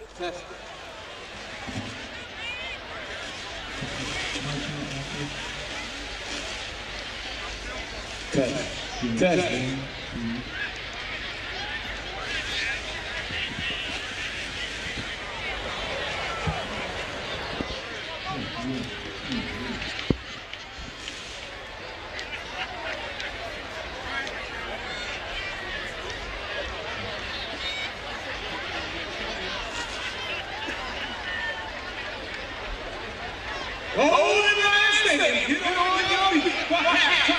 University of Arkansas Pine-Bluff marching into the scene of the meeting.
CSTV. We are the men and women of the United States Army Reserve. We are regular people who share our time serving our country and our communities. Our training makes us stronger as soldiers and as citizens who stand ready. To find out how you can serve your country in the Army Reserve, call 1-888-624-ARMY for this free DVD and get a free sports watch. Stand ready in the Army Reserve. Here is for the love of the game. When it's for money, it's not the same. That is why you'll never see owners or agents on CSTV. Football, soccer, and volleyball. We cover 30 sports overall. That is why you should try marching onward to CSTV. For instant access to all of the latest college football news, scores, highlights, and analysis, bookmark CSTV.com. This month on DirecTV Pay-Per-View, after the bell rings, comes the time to fight. We've got one heck of a fight here. Now he's got it for the armbar, looking for the armbar. Yeah, you shoot it like that. High flip and a couple of knees out there.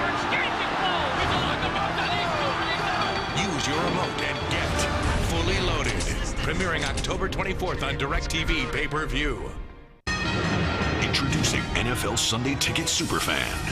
A new premium tier package for NFL Sunday Ticket subscribers. Featuring Game Mix, 8 live games on a single screen. The Red Zone channel, real-time highlights featuring the biggest plays from around the league as they happen. Shortcuts, every game replayed in 30 minutes or less. And over 100 NFL games in high def. NFL Sunday Ticket Superfan. Just another example of how DirecTV is rethinking the way you watch football. At DirecTV, we live for sports. It's why we bring you far and away more sports programming than any other cable or satellite provider. All the action. Can you believe that? All the rivalries. Big trouble. All the drama. Oh boy. Oh my. Committed to providing you with the best sports experience, bar none. DirecTV is the undisputed sports leader in television.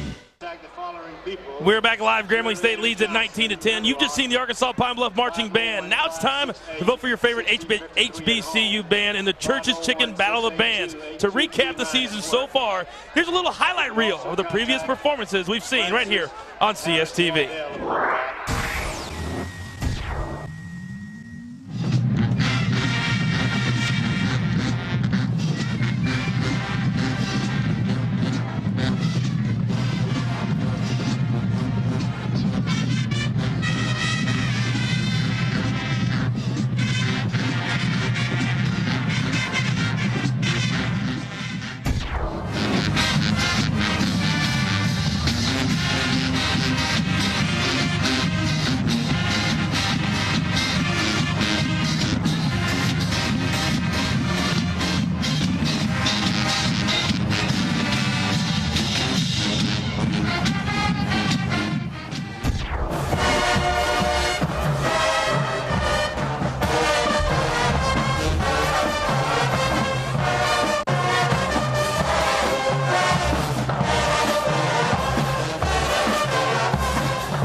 Some great performances this year, and now it's time to vote. Just use your mobile phone by text messaging the word BAND to 76278. You will then be prompted to vote for one of our 5 finalists: Morgan State, Bowie State, Alabama State Southern, or Arkansas Pine-Bluff. The school with the most votes will receive a $5,000 donation from Church's Chicken. Show your support. Text the word BAND to the number 76278 right now. Well, halftime continues. Grambling State leads 19-10. We'll get Ray Buchanan's thoughts on the first half when we come back.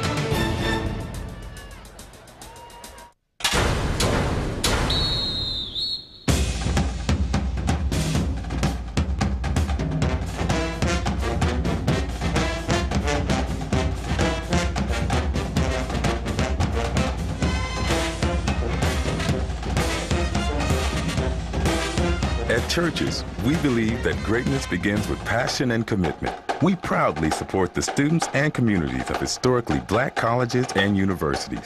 Churches. Do you believe anything is possible? I do. I work at Earthlink. I believe internet good can defeat internet evil. A world without spyware, viruses, or online identity theft. Hello. We've got the tools to make that dream come true. It's time to start believing. Call now and get a great deal on Earthlink High Speed. I believe in a place where our information can be safe. I won't stop fighting until we get there. I believe. I believe. We work at Earthlink. And we're making unbelievable things happen every day. Call 1-800-839-3386 and get the first 6 months of Earthlink High Speed for just $19.95 a month. Or visit these retailers. See you tomorrow, Gary. Earthlink. We revolve around you. America's favorite home gym is more affordable than ever. Now you can get the all-new Bowflex Extreme for just $19 a month. Call the number on your screen for a free DVD or video and check it out. Bowflex's Power Rod technology delivers results. Powerful arms, defined legs, a stronger chest, and a toned, sexy core. And owning a Bowflex home gym is so affordable. Great results are easy with a new Extreme. All it takes is one simple workout, 20 minutes a day, 3 times a week, to get in the best shape of your life. The Extreme is built so well that we back it with an unrivaled 7-year warranty. And so effective, it comes with Bowflex's 100% satisfaction guarantee. Through this special offer, you can own one with no money down and just $19 per month. You can't get this Bowflex deal anywhere else. Call us for a free DVD or video, or visit us online and find out how to get your Bowflex for just $19 a month today. We're back live here in Pine-Bluff, 19-10. Grambling stayed on top. And Ray, let's quickly take everybody through the highlights. In the first half, there was a lot of them. Well, you know, here you go. You have Eugene right here. Bruce Eugene throws a nice pass over the middle to Landry Carter. And here we go. John Pierce with the nice fake. Lobs the ball up in the air. And what a catch by Jason Jones. Yeah, that set up this touchdown right here to Jason Jones as well. That, at that point, put Pine-Bluff up 7-6, but that wouldn't last very long. Well, here's a nice screen right here to Tolbert. Tolbert with Superman speed. Flies down the sideline, very smooth. Defenders trying to get to his ankles. And that put Grambling up 12-7 at that point, and then a fantastic touchdown by Quan right here. This right here was real cool by Bruce.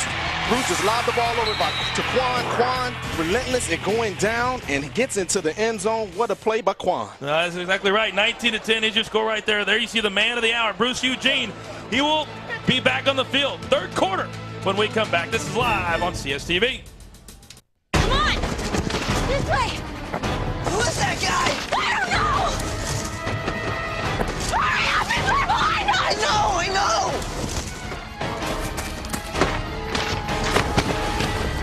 Come on, get up! 407 years ago. Think history is a little scary? Then log on to LOC.gov and see how much fun it can be. The Library of Congress at LOC.gov. What are you setting your sights on? And when you see it, will you be ready? Just pick up the phone, dial 1-800-645-ARMY, and you'll get this free DVD. You'll learn about the hundreds of opportunities the Army can offer you. Skills, education, healthcare. Call 1-800-645-ARMY, and you'll also get this free boonie hat. Whatever you're looking for, the Army can help you find it. Think you can't get high-speed internet at your house? Feel like you're stuck with dial-up internet? Think again. Directway is high-speed internet by satellite, a super-fast instant connection that's available anywhere in the continental U.S. All you need is a clear view of the southern sky. Directway works with your PC or Mac for faster connections, faster downloads, faster surf speeds, faster everything. There's no software to install, and Directway doesn't use a phone line, so no more dialing in, no more missed calls, no need to spring for that extra line. People, it's time you get the high-speed option you really want. Call 1-866-GET-DWAY or visit getdway.com and get Directway at your house. It's a no-brainer. Directway, the super fast instant internet connection that doesn't use a phone line or care where you live. Free yourself. Get Directway. Call 1-866-GET-DWAY or visit getdway.com now and get high-speed satellite internet. The choice is yours, and you deserve it.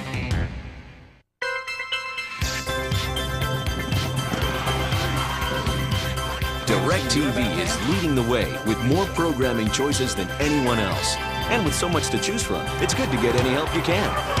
Introducing DirecTV Mixed Channels. 6 of the most popular sports, news, or kids shows, all on one screen, all in one place.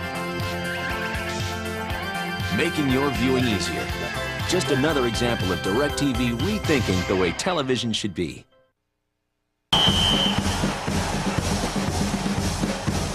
CSTV Football Nation is brought to you by SWAC. Ask about it at work. And by Nissan.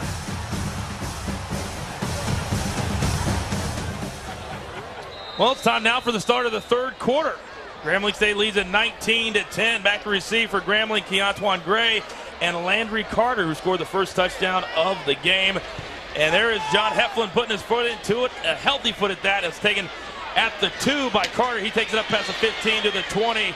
And he'll be taken down around the 26. And right now, it's time to take a look at Ray's Nissan Shift Performance, brought to you by Nissan. The thing here you're looking at right now, there's no pass rush on Eugene. Here's a nice little throw and catch there to George Pickett. He has all day again to throw over to the middle of the field to Landry Carter. And here he is again, all day, and completes a pass to Moses Harris, number 9. This guy has been having a phenomenal day, and you would think, you know, 11 for 21, 176 yards, 3 touchdowns, that you would try to get some pass rush on Bruce Eugene. Well, I tell you what, you got to see this guy in person to really appreciate how great he is. And now a handoff back to Ab Quan, and still staying on his feet. And this guy has been very impressive as well. Flag down on the far side. If it stands, it'll be good for a first down. But when you talk about Bruce Eugene, who's not a physical specimen to say the least, but when you watch this guy run and throw the ball, he's very, very impressive. Well, he's comfortable right now. You know, you see the guy at 6'1", 6'2", 240 pounds. Whoa. 240 pounds. We were on the football field today. We were standing right next to him. You might want to say he was 6 foot 5'10". But we have a flag on the play. Well, face mask now on Pine-Bluff on the first play of the second half. But you got to really give Eugene his props. This guy is playing comfortable. He's given what the defense is, giving him. He's taking what the defense is giving him, and he's making great plays out there. If you're not going to get no pass rush, Eugene is going to eat you alive. That 4 wide out formation again for Grambling State. They really spread the defense out so incredibly well. Now a handoff to the running back going up past the 45, 46 right now. Ray, let's take a look at the numbers from the first half. Well, here you have it. You know, you have 231 yards to 224. That's pretty balanced. Arkansas Pine-Bluff is playing with Grambling State. You have the big number I see here is the time of possession. Arkansas Pine-Bluff right now is holding the ball 19 minutes to Grambling's 10 minutes, and that's what we were talking about in order for Arkansas Pine-Bluff to actually stay in this game, to hold the ball and to play pretty good defense. Well, Landry Carter in there now in the backfield for Grambling. He ran that last time. It'll bring up a 2nd down and 7 at their own 47. Now fake to Landry, and now throwing it out to him. He just came out of the backfield and beautifully done. And now horse collared out there, and that's going to be a big-time personal foul, face mask on Pine-Bluff. And just like that, Grambling State is going to be all the way down to the Pine-Bluff 32 after this penalty. Well, you know, we've been seeing a lot of face masks tonight, you know, on both sides of the ball. But in this case, you know, the guy pulls him down. Personal foul, face mask. Defense number 27, 15 yards from the end of the run. Automatic first down. Now here's the guy we talked about in the first half, had a great first half, Charles Bass, but that time, you know, unfortunate, but he just wrangled down Carter by the face mask. He literally just grabbed his face mask and pulled him down. I mean, almost made his head do the exorcist. Well, I'm glad to see he's okay, though. That's exactly right. Now first down and 10 at the Pine-Bluff 31, and now Apquan again running very, very hard down to the 26, almost to the 25. A good first down pickup of 5. And just like that, we talked about Pine-Bluff needing a stop to start the second half. That's not happening right now. And right now, you know, Eugene and the coach over there from Grambling State, you know, Melvin is actually putting these guys on the back of their heels. They're running the football, they're throwing the football at will. Here they are. Eugene's going to drop off for a pass. He's comfortable again. And now throws a rope, but unfortunately nobody was at the end of that rope. Intended out there for his wide receiver, number 5, Clyde Edwards. And that time just off the mark, a badly thrown ball. It'll bring up a 3rd down and 5. We're just getting started here in the second half. 13:07 to go here in the third quarter. A Grambling State team that is undefeated in the SWAC, and an Arkansas Pine-Bluff team coming off their first victory a couple of weeks ago, 17-7 over Alcorn State, but really trying to find themselves at this point. You got to hand it to Melvin Spears right now. He got these boys ready to play. They're playing ball control. They're running the football. They're passing the football. And right now they're eating up the clock. But now Bruce Eugene, a big 3rd down play to start this third quarter, and now all kinds of guys are wide open out there. And that's his go-to guy, his favorite receiver here tonight, Henry Tolbert, number 3. A 1st down and a very, very easy pickup for Grambling, and they're inside the red zone. Right here, you know, the defender is lucky. This is a great block by Moses Harris after the catch. Here you go, Tolbert coming down the sideline. You see the block? That defender had to watch out, because that's how guys tear their ACL in a heartbeat. And now Grambling State continues the pressure. They're right back at the line of scrimmage now all day to throw. And Bruce Eugene gets out of one tackle, lofts it into the end zone and out of the end zone. But Bruce Eugene had all the time in the world, but then started to get pressure right there by big number 99, John Sibley, a 6'3", 285-pound freshman. Kind of broke everything down, and Bruce Eugene just had to throw the ball away. That was a smart play by Eugene. He didn't have anything. Everybody was covered in the end zone, so he decided to throw the football away. Some guys usually tend to try to force balls in there, but Eugene, as Coach Spears was telling us earlier on the football field, he's playing a lot smarter. He's not trying to force the issue. Force an issue meaning throwing the ball when it's not supposed to be thrown when the guy is covered. 2nd down and 10 from the Pine-Bluff 15-yard line. Pickett in motion, now reverses and goes the other way, and there's a handoff to Apquan. A nice dig, he goes to the outside, but now 4 or 5 different defenders from Pine-Bluff wrangle him down at the 13. Flag comes flying in, usually in the area of offensive holding. We'll see what the call is right here, but Apquan really nowhere to go on that play. Well, that play was designed to go straight up the gut, right up in the middle of the field, but Apquan didn't have any place to run, and that's why the holding penalty was there. Illegal block on the offense, number 13. 15-yard penalty, still 2nd down. Well, the block that time on the wide receiver, Charles Pickett. And I tell you what, a big break for Pine-Bluff, but Grambling State really shooting themselves in the foot right there. A huge 15-yard penalty. That'll take the ball all the way back to the 30. It's going to be 2nd down and 25 for Grambling State. And really not a smart play at all by the wide receiver, Pickett, but sometimes you get caught in that wrong spot and you really don't know what to do. So here we go. Grambling State 5 wide receivers. They're going to have Pine-Bluff spread out all over the field. Bruce Eugene in the backfield all by himself. All kinds of time. And he's got a man open over there, and he throws it.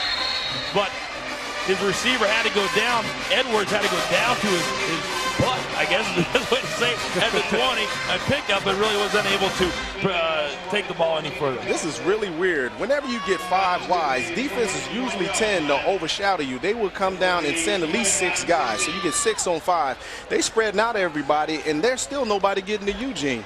I wonder when the coach is going to call, when you all-out blitz, when you get 5 receivers out there. That will put a lot more pressure on Eugene to get rid of the ball just a little bit earlier. Right now, he has all day to throw. And that's going to be taking a big-time risk if they choose to do that. Again, 5 wide receivers, 3rd down and 15 from the 21.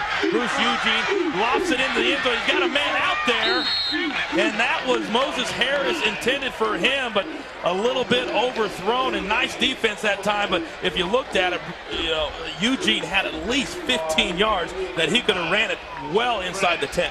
Yeah, the play ended up busting wide open. The defensive ends both shot up the football field. That left a big, huge gap in the middle of the football field, and Eugene could have easily ran the ball and got the 1st down, but he decided to throw the football. As I said earlier, he didn't usually want to try to force the issue, but that time he did. Now Tim Manuel in to attempt a 37-yard field goal for Grambling. Manuel, kick is blocked. Blocked by Pine-Bluff. And the break that they needed, Tim Manuel has his kick blocked. And Grambling State, after a very impressive first drive to open the second half, comes up empty. And you can see right here again the block by Arkansas Pine-Bluff, all kinds of penetration. So Pine-Bluff will take over on their first possession of the second half. John Pierce comes onto the field. We're coming back. Grambling State leads by 9.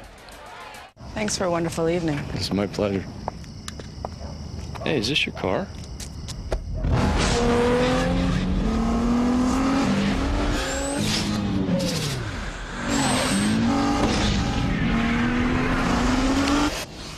Not on a first date. But, you want some coffee? Okay. The 265 horsepower Nissan Maxima. Lease one today. Why is Sirius the choice in satellite radio? It feels like you got every song ever made. Rock, pop, hip-hop, no commercials. We get a ton of music, no commercials. It's comedy, no bleeps. You know what I'm saying? If it involves a uniform, a stick, a ball, bang, it's right in there. Bang, NFL is in there. It's the best thing I ever put in my car. Next to him.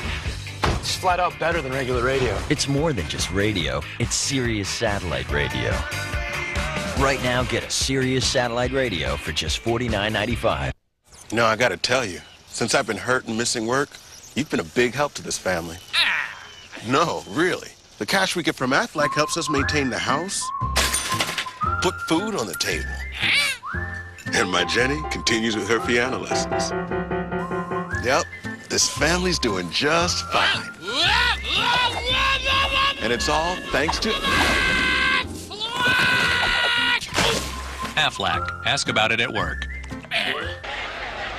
We are back. Pine-Bluff takes over on their own 20 after dodging a big-time bullet from the Grambling State offense. So John Pierce back onto the field, a quarterback who did a very, very efficient job, I guess you could say, Ray, in the first half leading this Pine-Bluff offense.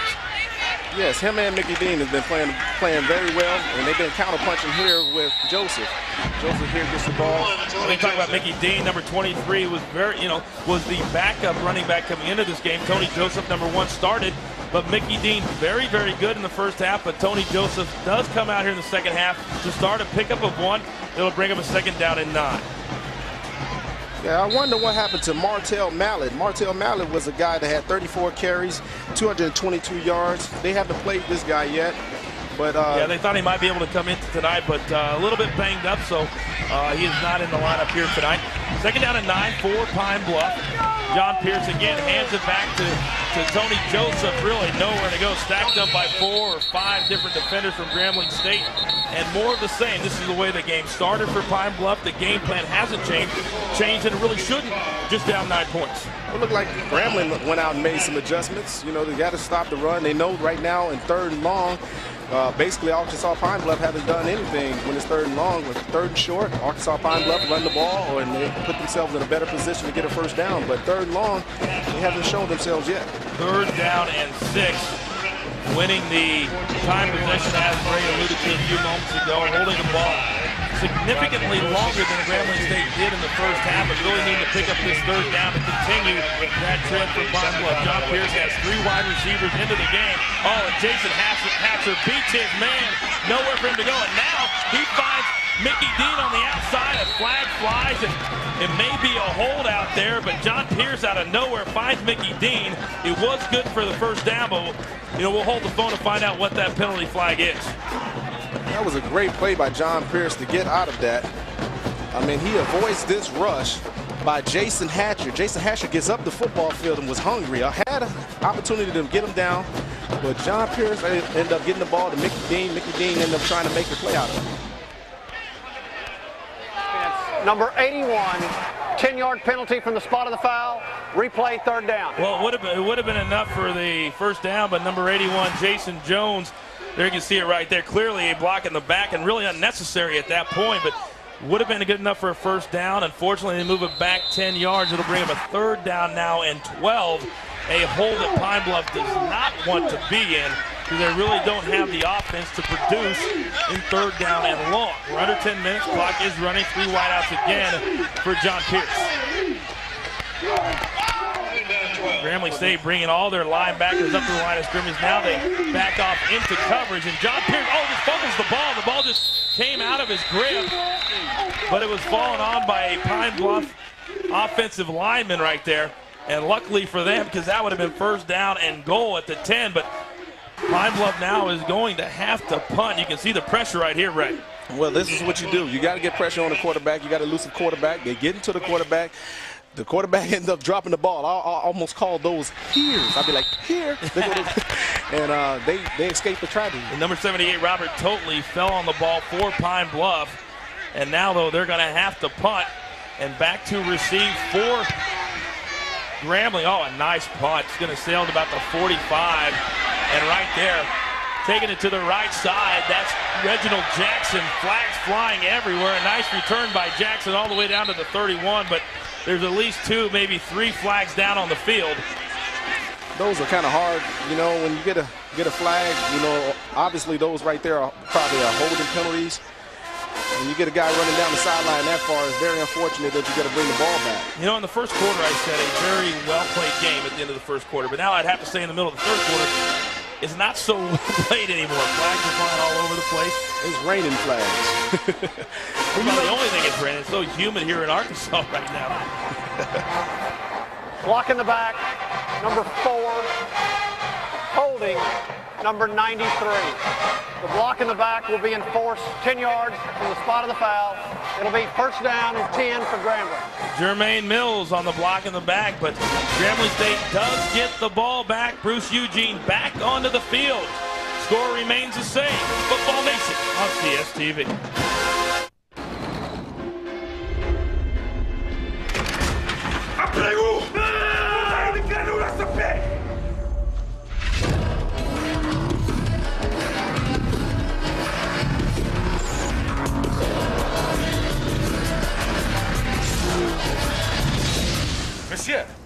Monsieur, bow tie? The 265 horsepower Nissan Maxima.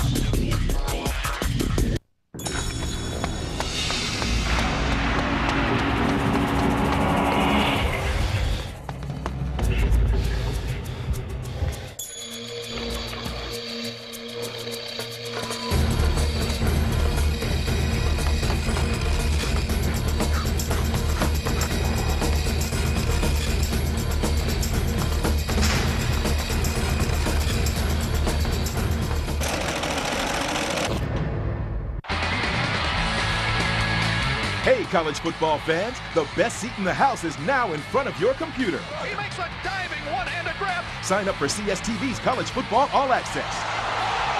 Get online for the most up-to-date news, scores, highlights, and best of all, over 800 live games. Now, access to your favorite team is only a click away. CSTV All Access, over 100 schools. Find your favorite team on CSTV.com and order today. 8:44 remains third quarter. Bruce Eugene and company back onto the field. 19-10 Grambling State on top of Arkansas Pine-Bluff on a fantastic evening for football here in Arkansas. And again, 5 wideouts for Grambling. They continue. They are relentless with this attack. And now a handoff to the running back coming around the right side. And that is Keontae Gray, and a nice pickup, about 5 or 6 on first down for Grambling. That was a great pickup. I guess it was a great change-up, you know, to actually get this guy in motion and then give him the football. You know, I might say Arkansas Pine-Bluff might have been ready for that, even though he got 5 yards. You know, these coaches talked about during the week when we talked to them a couple of different times, you know, they said we have really 7 or 8 different weapons. And there aren't that many teams, regardless of the level of football, that have 7 or 8 legitimate weapons, and Grambling State really does. So here we go, 4 wide receivers now. And Quan is in the backfield alongside Bruce Eugene, who has 3 touchdown passes on the night. Quan gets a handoff up the middle. Not a whole lot of room for him right there. Maybe 2 yards just inside of midfield. But that's going to bring up a 3rd down and 3 for the Tigers. This offense turned into the run and shoot. Back in the Warren Moon days, I mean, you go out 5 wides, 4 wides. You throw the football, throw a draw in there just to keep Quan happy. And Quan has been doing a heck of a job today. Quan, a guy who has run very, very hard and efficiently throughout this entire ballgame. Now Quan will go into the slot, giving him 5 receivers in this set. Eugene all by himself. Only 3 guys are rushing for Pine-Bluff. They drop 8 into coverage. And Eugene calls his own name. A gain of about 5 is going to be good for a Grambling first down. Well, do you live for college football? CSTV All Access College Football is your ticket to all the action this season. Listen to more than 800 live games and watch streaming press conferences. See exclusive athlete features, coaches shows, and more, all on your computer. CSTV All Access College Football is the best way to stay on top of every down.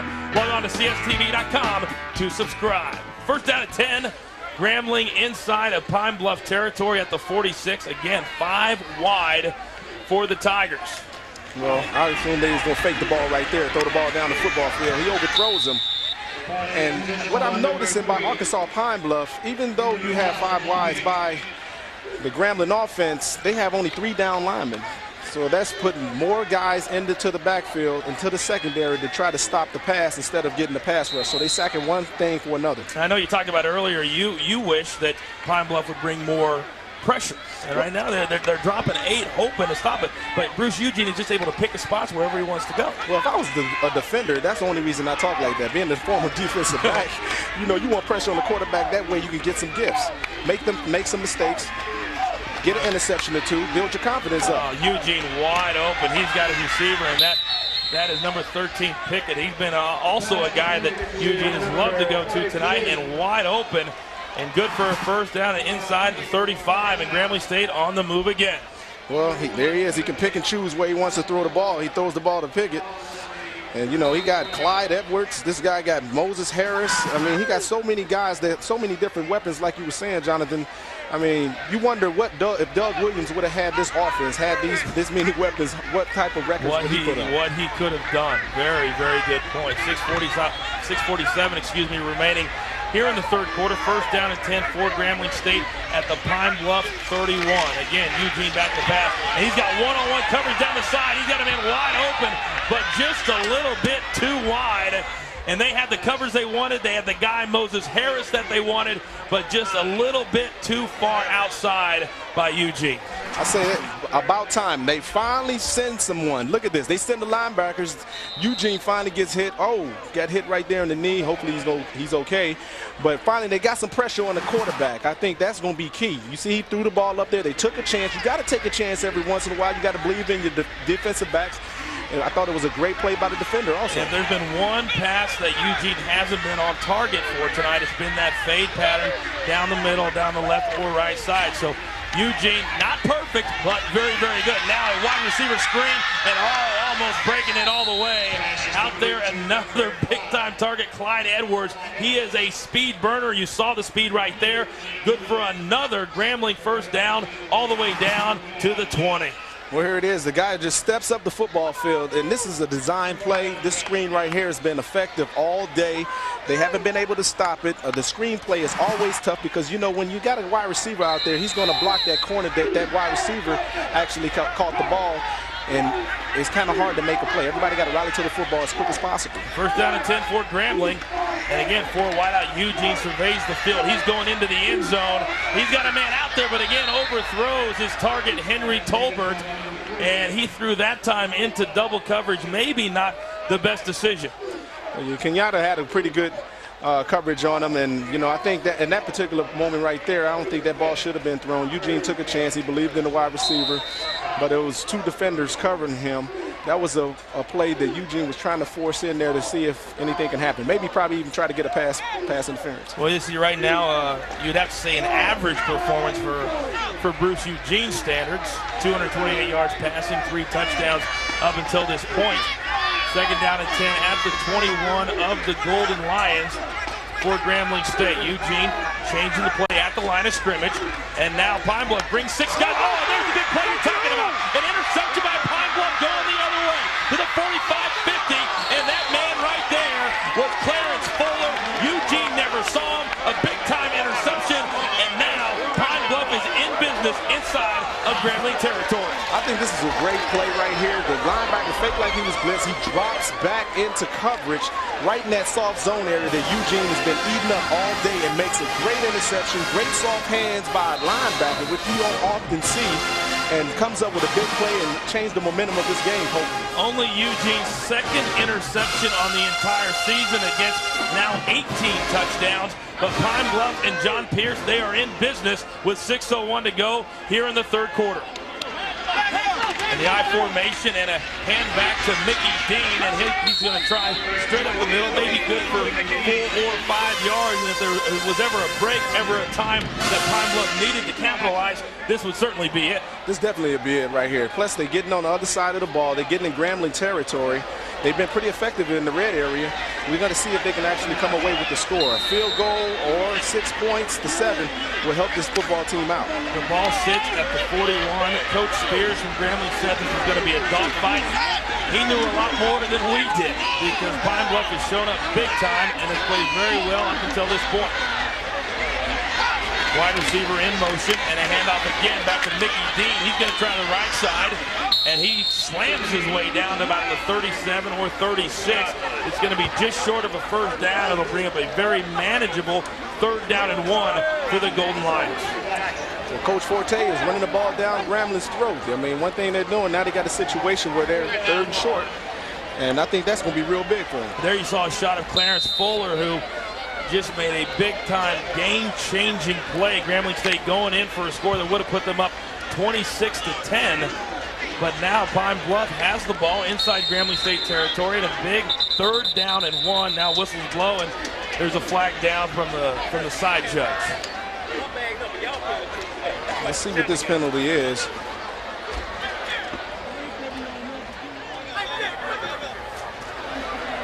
We have an illegal substitution on the offense. 5-yard penalty, still 3rd down. Well, that's something that you can't do. Why they have the illegal substitution is because you got to have all of your guys out there on the football field. You can't run guys in and out. When you run in and get guys in and out on the opposing side of the field, which is the defense, they can't adjust themselves as fast. So that's why they have one of the rules. You got to have all your guys out there on the football field at one time. You can't run a guy off the sideline and put him in. Coach Forte has got to be kicking himself now on the sideline. Very unhappy. Big time 3rd down play, 3rd down and 6 from the 42. A drop play to Mickey Dean and a great call. Mickey Dean breaks a couple of tackles and another one. He's still going all the way inside the 30 down to the 26. What a great call by Pine-Bluff, and they're inside the 30 on the move. A big 1st down. This play right here, man, this play is so sweet.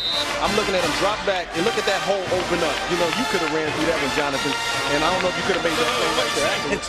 But I tell you what, Mickey Dean right here, look how nifty and crafty he is. The guy comes up and hit him. He's still trying to fight for extra yards. This guy's relentless trying to get extra yards. This is a guy I would love to have on my football team. Dimitri Carr, the middle linebacker from Grambling, blocked completely out of that play, opening up a huge hole. Mickey Dean takes advantage, and now Pine-Bluff with a 1st down. Again, Mickey Dean gets a call. He's going to try to go to the outside. No, now he cuts it back up, and he's turning a whole lot from nothing, and what looked like it was going to be a 2 or 3 yard loss turns into about a 7-yard gain, and Mickey Dean, this freshman, is making Tony Joseph just sit over there on the bench because he has been fantastic. Well, you wonder where Tony Joseph is. He's sitting on the sideline because Mickey Dean right now is putting on a show. I mean, this guy, like you said, Jonathan, was supposed to be tackled in the backfield. He actually goes to the left, cuts back to the right, turn the ball up the football field, 360. And like we said earlier, this guy is always grabbing and eating for extra yards. You hear it all the time. It's all about vision and keeping those legs moving, and that's exactly what Mickey Dean does. Now a handoff to the up back, the fullback. Well, in this situation, Charles Ali, and that's going to be good. Excuse me, I don't mean to interrupt you, but that's going to be close to a 1st down. It's going to be real close. And right now you've seen in this drive, Ray, that they've had 3rd and 1s, 3rd and 2s, and that's what Pine-Bluff needs. They need that, because right now when these guys are 3rd and long, they haven't been quite effective. But by being 3rd and short, Pine-Bluff is running the football, and they're confident, and they're letting them know. They're probably jumping up and down. We're going to run the ball, going over there to tell Melvin Spears what they're about to do. Here they go. Right now, this is definitely a running formation. They get the call to Big Charles Ali again, but this time they're going to ask him to block for Mickey Dean, who's inside the 10, all the way down to the 5. And Mickey Dean nearly cut it all the way into the end zone. But again, Charles Ali, the up fullback, a big block, springing. And I tell you what, right now Pine-Bluff is knocking on the door. look at the blocks here. They're opening up holes for Mickey Dean. Not to say that Mickey Dean is not doing anything in the back of the secondary, but in the initial first 5 yards, Mickey Dean has not been touched. You wonder what, Grambling is going to do to try to stop the run. The Golden Lions do not want to settle for a field goal right now. They want a touchdown, and they desperately need one. We are approaching 2 minutes to go here in the third quarter, and again, it hands off to Mickey Dean. He struggles, and he gets to the end zone. Looks like we have a game, Jonathan. Coach sounds like he's like a Houdini, a genie in a bottle right now. Talking about Melvin Spears here on the sideline, he's told us that it was going to be a game, and right now we're looking at 19-16 with an opportunity for a field goal to make it 17. Well, there is a star in the making, no doubt about it. They didn't talk a whole lot about this young kid. He's a freshman, but Mickey Dean has come up big time, and he has pulled the Golden Lions to within 3 pending the extra point. Well, I'll tell you one thing. You got to give the offensive line some credit. These guys are blocking for Mickey Dean and Joseph. They're making a lot of yards on the ground. Pine-Bluff is sticking to what they do best, and that's running the football. Heflin on for the extra point. Oh, and it's blocked. What a huge block that was by Grambling. And you got to wonder if that's going to come back to haunt them. That would have cut it to 2. Oh, but wow. A blocked extra point. The kid that was recruited by Arkansas but decided to come to Pine-Bluff, Mickey Dean, has pulled Pine-Bluff to within 3. We're coming back. Thanks for a wonderful evening. It's my pleasure. Hey, is this your car?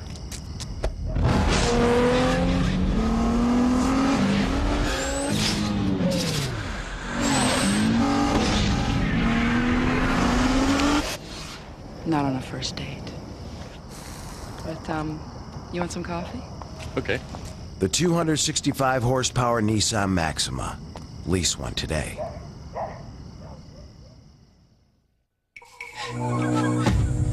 Seven medals in a row. What's his secret? What's he doing so differently? Still going. Energizer keeps going and going.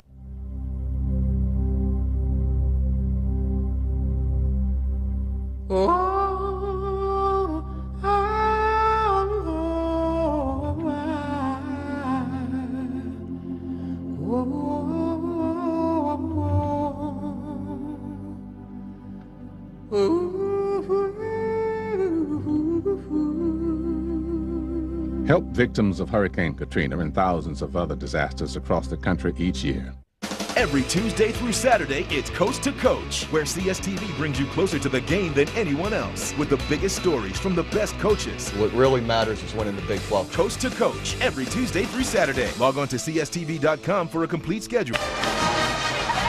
We are back live in Pine-Bluff. That man you see right there, Mickey Dean, the freshman, and he has come up big time, cutting the lead to just 3. 19-16. You can see the scoring drive, 7 plays, 46 yards. Took him 3 minutes and 46 seconds. Capped by that 4-yard touchdown run by the freshman. But that missed extra point could come back to haunt the Golden Lions. You're right, Jonathan. Right now it's 19-16. If they would have actually hit this field goal, it would have been 17-19. Kickoff now by Heflin, back to Landry Carter. He takes it over the 15. He stood up right there and pounded down. And now Pine-Bluff is on a big-time emotional high. Well, folks, coming up next, get all the latest scores, news, highlights, and more on CSTV's Game Tracker Live, the most high-spirited and informative college sports roundup in the nation. There's a score you need, an amazing moment you missed, a story you want to hear. You'll find it on Game Tracker Live, your one-stop destination for all things college sports. And it's up next, right here on CSTV. Well, we are at Golden Lion Stadium in Arkansas, Pine-Bluff, Arkansas. 2:09 to go. What a fantastic game this has been up to this point. Gold State, Grambling State, up 19-16. And the All-American quarterback, Bruce Eugene, 3 touchdowns up to this point. He hands off to his up back at Vaughn. And I tell you what, that Pine-Bluff defense and the entire sideline, all the fans, I tell you what, they're fired up. They're getting real fired up. This is the momentum change that we were talking about. Now they feel like they're in the game. They can play with Grambling. Now they're on an emotional high. The fans are getting into it. The players are getting into it. You see everybody hoorah, knocking each other on the helmet. That's what good defenses do. And, right now, after that kickoff and the great tackle by Timothy Turner out there set the tempo on the special teams play. Well, that last play, Charles Bass, number 27 for Pine Bluff, has been fantastic, really putting his head everywhere that the ball has been here tonight. Grambling State, they really need to answer that Pine Bluff touchdown that was set up by Clarence Fuller's interception return of Bruce Eugene, only his second interception of the entire year. Second down and 9 from their own 19 for Grambling and Eugene. Back to pass, and he's got a man wide open down there. And what a beautiful throw and catch to Clyde Edwards out to the 35. Good for a Grambling first down.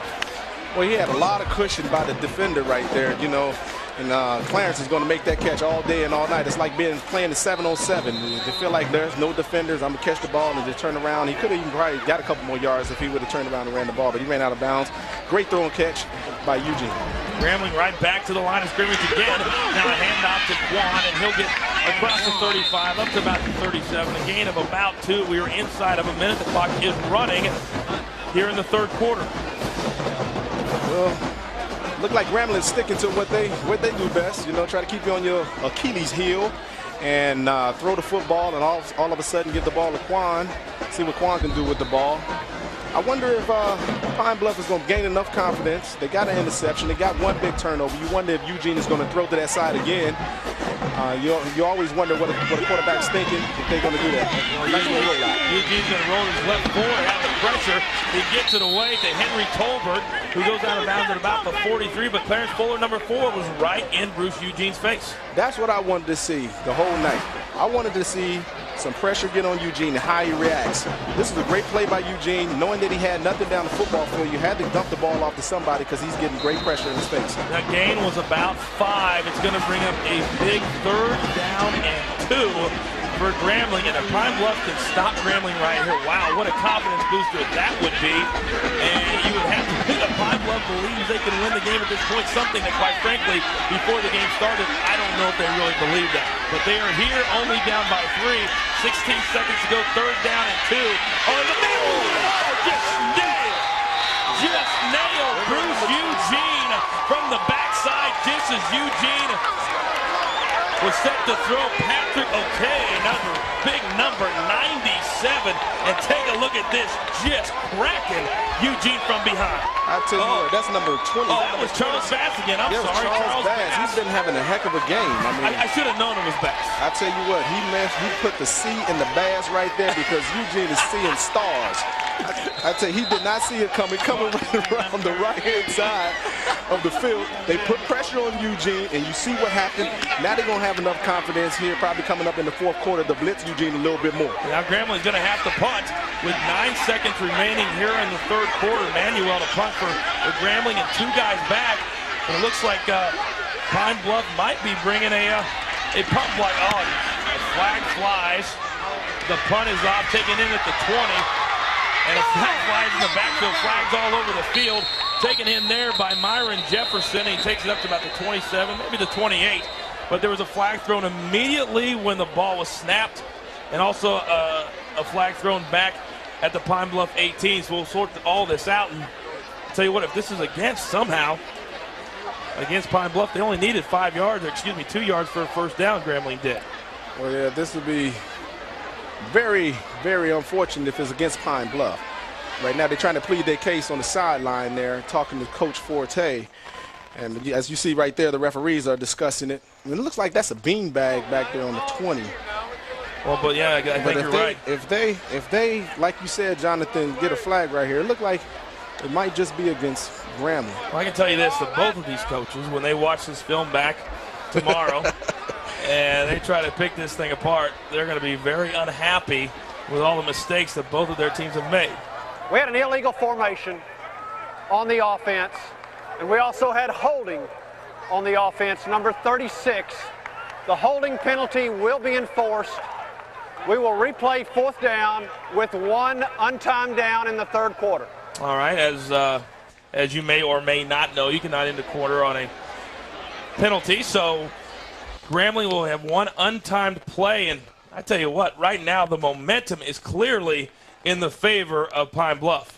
Pine-Bluff right now got all the confidence in the world to win this game, and anything can happen in football. One thing you don't do is underestimate the other team, and Coach Melvin Spears did tell us earlier during the game that this team that they're playing against, Arkansas Pine-Bluff, is a tough football team. Memorial Covington and Myron Jefferson back to receive for Pine-Bluff, and this time it looks like they are playing for the return. And getting very little pressure, and an end-over-end kick, not very good. It's going to go out of bounds, and just not a good kick at all. We'll see where they mark it out at.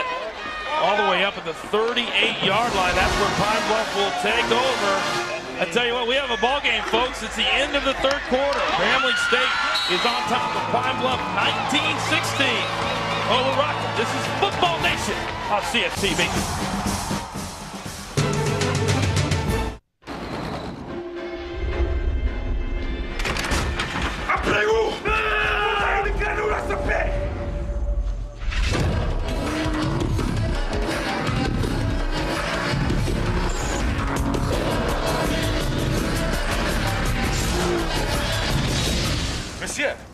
Monsieur, bow tie?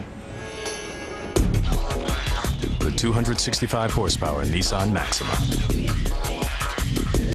This is their world.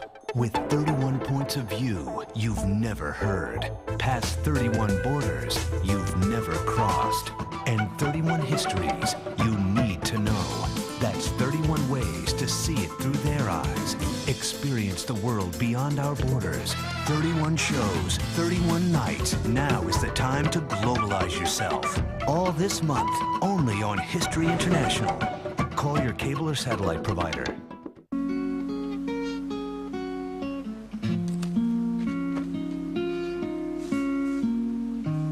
There is everybody.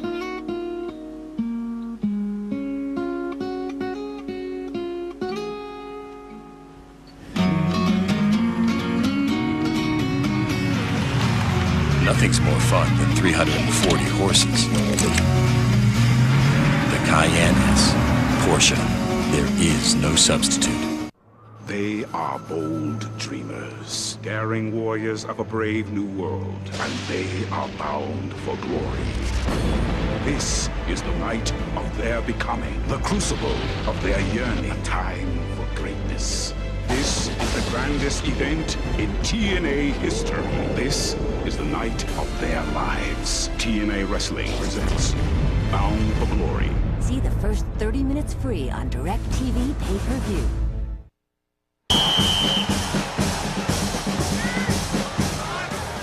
Start of the fourth quarter, and straight up the middle is Mickey Dean for Pine-Bluff. And let's set the stage for you, folks. We're at Golden Lion Stadium alongside Ray Buchanan. I am Jonathan Coachman, and we've got a heck of a ball game.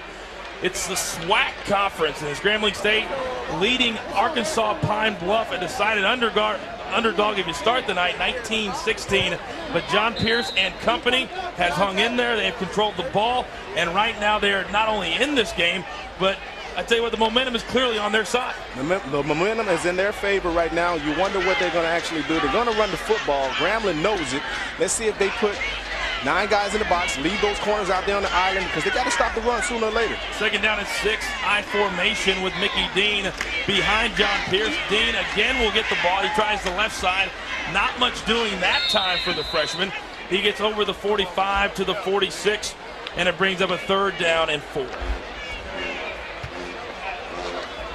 Well, I tell you what, excuse me. Now we've got a 3rd running back in there. That's Jonathan Allen. He hasn't seen any action up until this point, so now the 3rd running back for Pine-Bluff is in there. I don't quite understand it, but maybe they thought Mickey Dean needed a blow. I tell you what, it doesn't matter who you put back there right now. It's Alex Freeman, Brian Eden, Jackie Skipper, Shardan Freeman, and Robert Totley are putting a beating on the defensive line of Grambling. Pine-Bluff in the first half at 19 minutes of possession. Big 3rd down play here and a draw play and another nice call. And Pine-Bluff across midfield to the 49. That'll be good for a 1st down. And Ray, if you look at the Grambling defense right now, after all the time they were on the field in the first half and now here in the 3rd quarter, they've got to be getting tired. They got to be getting a little tired. I mean, you think about what's going on with these guys. When you're on the football field that much, you start to wear down no matter what. These guys running the football, they're doing a good job of keeping the ball out of Bruce Eugene's hands. All right, first down and 10, Pine-Bluff. You take a look at the rushing yards. Wow, you talk about domination, 220 to 89 by the Golden Lions. And now John Pierce up to the line of scrimmage, 2 wideouts here to the near side. I formation, 13 minutes and counting here in this fourth quarter. Grambling plugs the line of scrimmage, but again, really can't get any push up front.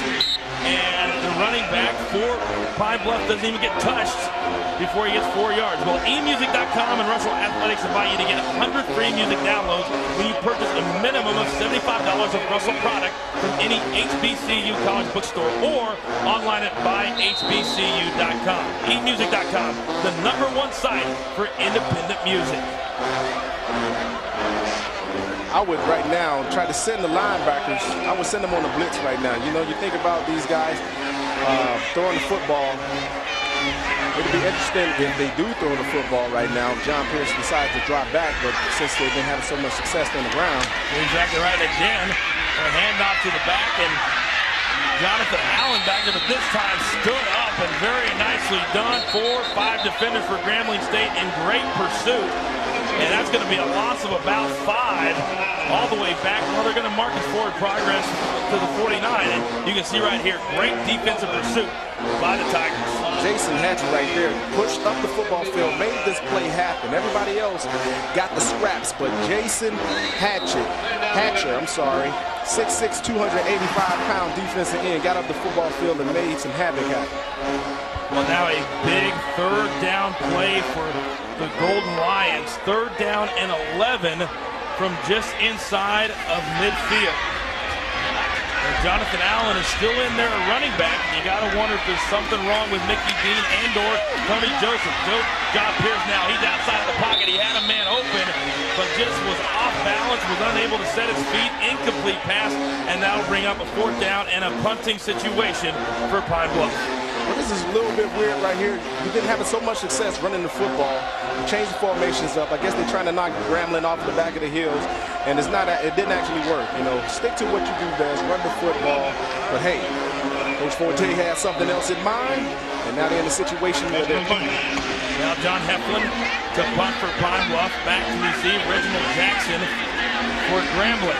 And Grambling, they've got 8 guys at the line of scrimmage. Let's see if they're going to bring it. They do. Heflin able to get the kick off, a wobbly kick, but it bounces inside of the 11 and picked up there by a Pine-Bluff receiver. So it's going to be Grambling State taking over at their own 10. We're in a dogfight. It's 19-16, 11 minutes left here in the fourth.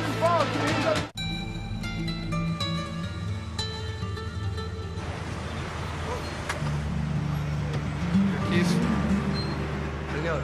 Open the trunk, please. It's not real.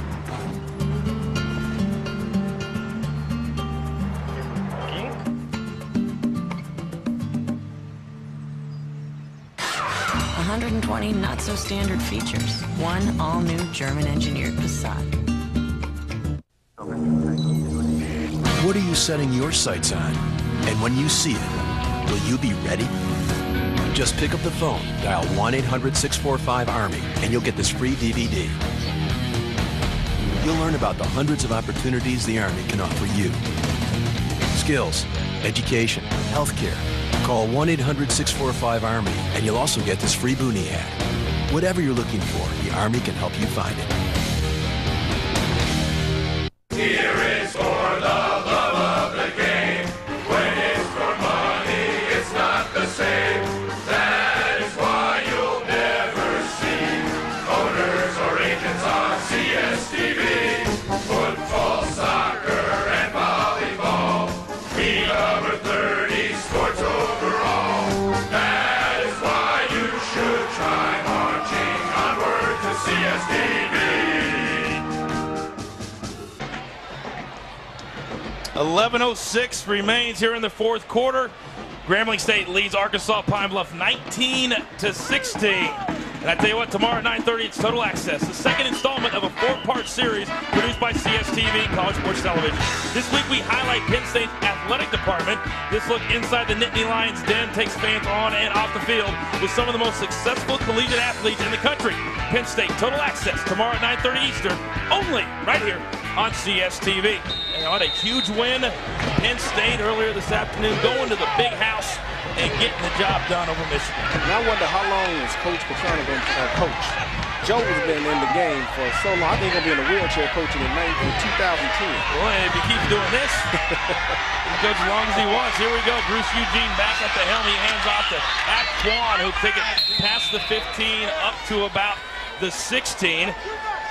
And in there on the tackle for Arkansas Pine-Bluff is Courtney McLemore. And you would have to say, Ray, that right now there is no way if Pine-Bluff wants to win this ball game, they can allow a long touchdown drive by the Tigers. Well, right now this game is for theirs to lose. If they go out here and make any mistakes, you know, it look like Eugene's getting under center here. If they make any mistakes here, they can really bite them later on. You know, you think about that field goal miss. That block field goal that make it could have been 17-19. You'll wonder if that affected later on. Well, right now you're looking at the handoff to Quan, who gets up to about the 19, but you kind of wonder if they're getting away from their game plan. They're used to throwing it all over the field. Now they're starting to get conservative. The last drive they run it, you know, quite a bit, and now they're being very conservative. I understand they're inside the 20. But, you know, you don't want to go away from what brought you to the dance. Yeah, exactly right. Everybody's getting a little bit nervous right here. It's a game. It's a chess match. And here goes Quan up the middle again. It's a chess match. And you wonder how both of the coaches are playing, are coaching this game right now. You see Pine-Bluff was real successful running the ball, and now they started to pass to that last drive. And here you have Eugene now, not in the shotgun, up under the center, and they're running the football. So you wonder if both coaches are getting a little bit nervous knowing that it's a dogfight. Well, that run was good for a first down, so a new set of downs for Grambling State. But you're talking about a team here in Grambling State that has scored over 37 points 3 different times. 3 out of the 4 games this year, 37, 44, and 50 points. And tonight, they've been held to 19 points by that Pine-Bluff defense. So again, 3 wideouts now. Eugene back in that familiar position. And now Quan, he's still on his feet, up past the 30 to the 33. And flag flew immediately as the ball was being snapped. So we'll see what that was. If it is against Pine-Bluff, again, another good first down run for Quan. If I'm wrong, I wonder if this is illegal motion. Yep. That illegal motion. You had a guy on the line of scrimmage. He backs off to try to get back off the line of scrimmage, then heads towards the down the sideline towards our left and didn't get set. Illegal shift. Offense.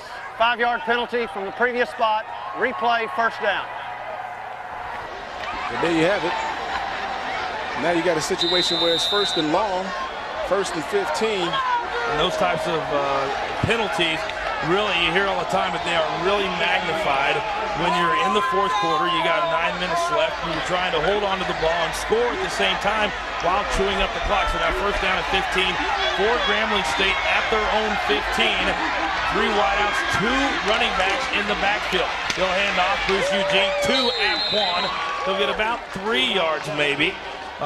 Very, very short gain right now. And this is very, very unusual for Grambling to be so conservative for so long here in the second half. Well, these guys ran the draw play early on when it was a 1st and 15 in the 1st quarter. They was pretty successful with it, so they decided to try to come back with it again, and Arkansas Pine-Bluff was ready for it. Second down and 12 now at the 17. Time beginning to become a factor for both teams, but Grambling does have a very slight 3-point advantage over the Golden Lions. And now man goes in motion for Grambling, and now they'll run that wide receiver screen. It's dropped. It's dropped out there by the very sure-handed Henry Tolbert, and he had some room to run, but I think he started to run before he actually caught the ball. And now clock stops, 3rd down, and a huge 13 yards to go for the Tigers. I tell you what, now you sit in a situation where you backed up. You don't really want to throw an interception here. If you throw an interception here, that can be a big play, and the momentum change really going to be in Alpine's, Arkansas Pine-Bluff's favor. But in this situation, they spreading out the offense. Once again, you wonder if Arkansas Pine-Bluff is going to get some pressure on the quarterback. You can't let this guy throw the ball and get a first down when it's 3rd and 13. And now Eugene over the middle. He's got a man wide open. That's Tolbert again. And that's going to be very, very close to the first down. But I don't think he got it. He needed 13, and I think he only got 12. Very, very gutsy call. But look, hey, there's no pressure on the quarterback. He has all time to throw. He sees his target. Nice little push off there by Tolbert. Offensive pass interference, maybe, but it wasn't called, and they do give him the first down. A very, very generous spot. And you saw up until that point, Grambling State was 9 out of 13. Now make it 10 out of 14 on third down conversions, and I don't think any of those 10 were any bigger than the one we saw right there. Clock continues to roll. 7:55 and counting. Grambling leads by 3. Here we go again. Once again, we got a shotgun formation. Well, now 4 wideouts for Grambling, the usual formation they've used throughout most of the evening. Now, keep in mind, Grambling has been, and now a delay of game penalty on Grambling. It almost seems like Grambling is like in slow motion. Still first down. And they don't really know what they want to do. Well, it looked like Tim Abney was supposed to come in motion, and then Eugene Bruce was actually trying to get him to get in motion. He wouldn't come in motion, so I guess that's why the delay of game actually occurred. A team that is averaging so many points and a high-powered offense has been held scoreless here in the second half, and you can see Bruce Eugene 19 out of 38, but a very un-Eugene-like performance when it comes to accuracy and really getting the job done in crunch time. But we'll see what he can do here and on this drive. First down and 15, and he's going to throw it short to his up man. And across the 32 is Tim Abney, number 80. We haven't called his name too much at all tonight, but does get the reception there. They'll bring up a second down and 8 for Grambling. Well, they've been setting up that play the whole time. You know, you either see Tim come in motion or you'll see him set and block. That time he set and blocked. He held his play, and then he let go of the defender, and he was sitting there wide open with a nice little screen pass to the tight end. You know, the way they've been running the ball and holding on to the ball with the clock here in the second half, Pine-Bluff is going to have to get a stop very, very soon. The clock, a big-time factor now, 6:30 and counting. Second down and 8. Eugene takes the snap again. He's got one-on-one coverage out there. He floats a beautiful pass. He's got his man. Oh, and it's incomplete. That's what I'm talking about. You got to challenge these wide receivers. Now they're getting up in their face. They bump and run. They're getting up in his face. And Eugene got to try to make a perfect throw, but he could not get it quite into the wide receiver's hands. Great defensive play by Calvin Moore, number 31. Yeah, the ball was intended for Moses Harris, but that's been the ball that we talked about tonight that Bruce Eugene has been unable to complete, has just not had the touch that he normally has had in the past. Well, as you said earlier, you know, by playing bump and run, you're leaving your corners out there on the island with no pass rush, and Eugene, one of the better throwers in the SWAC, usually can complete that play, but great defense. Now Eugene has all the time in the world. What a strong arm throw all the way across the field to Quan, and Quan will have a first down, and Bruce Eugene had all the time in the world, and the coaching staff on the sideline of Pine-Bluff just threw their hands up in the air, their hats on the ground, cannot believe that they gave up that big third down conversion. Well, everybody was downfield covering the wide receiver. Nobody was covering this guy, AB. He sitting out in the flats wide open. Eugene, if he smell a rat, he's going to get a trap, and he's going to throw the ball and get the cheese. Well, what? Well, anyway. You couldn't tell me to say that again if you wanted me to. Well, Quan, we called him the X Factor at the beginning of the game, and he certainly has been that. And there's your man again, number 32 right there. He weaves his way, still on his feet, breaking 3, 4, 5 tackles. Good for 14 yards, about 12 yards, all the way down to the 40.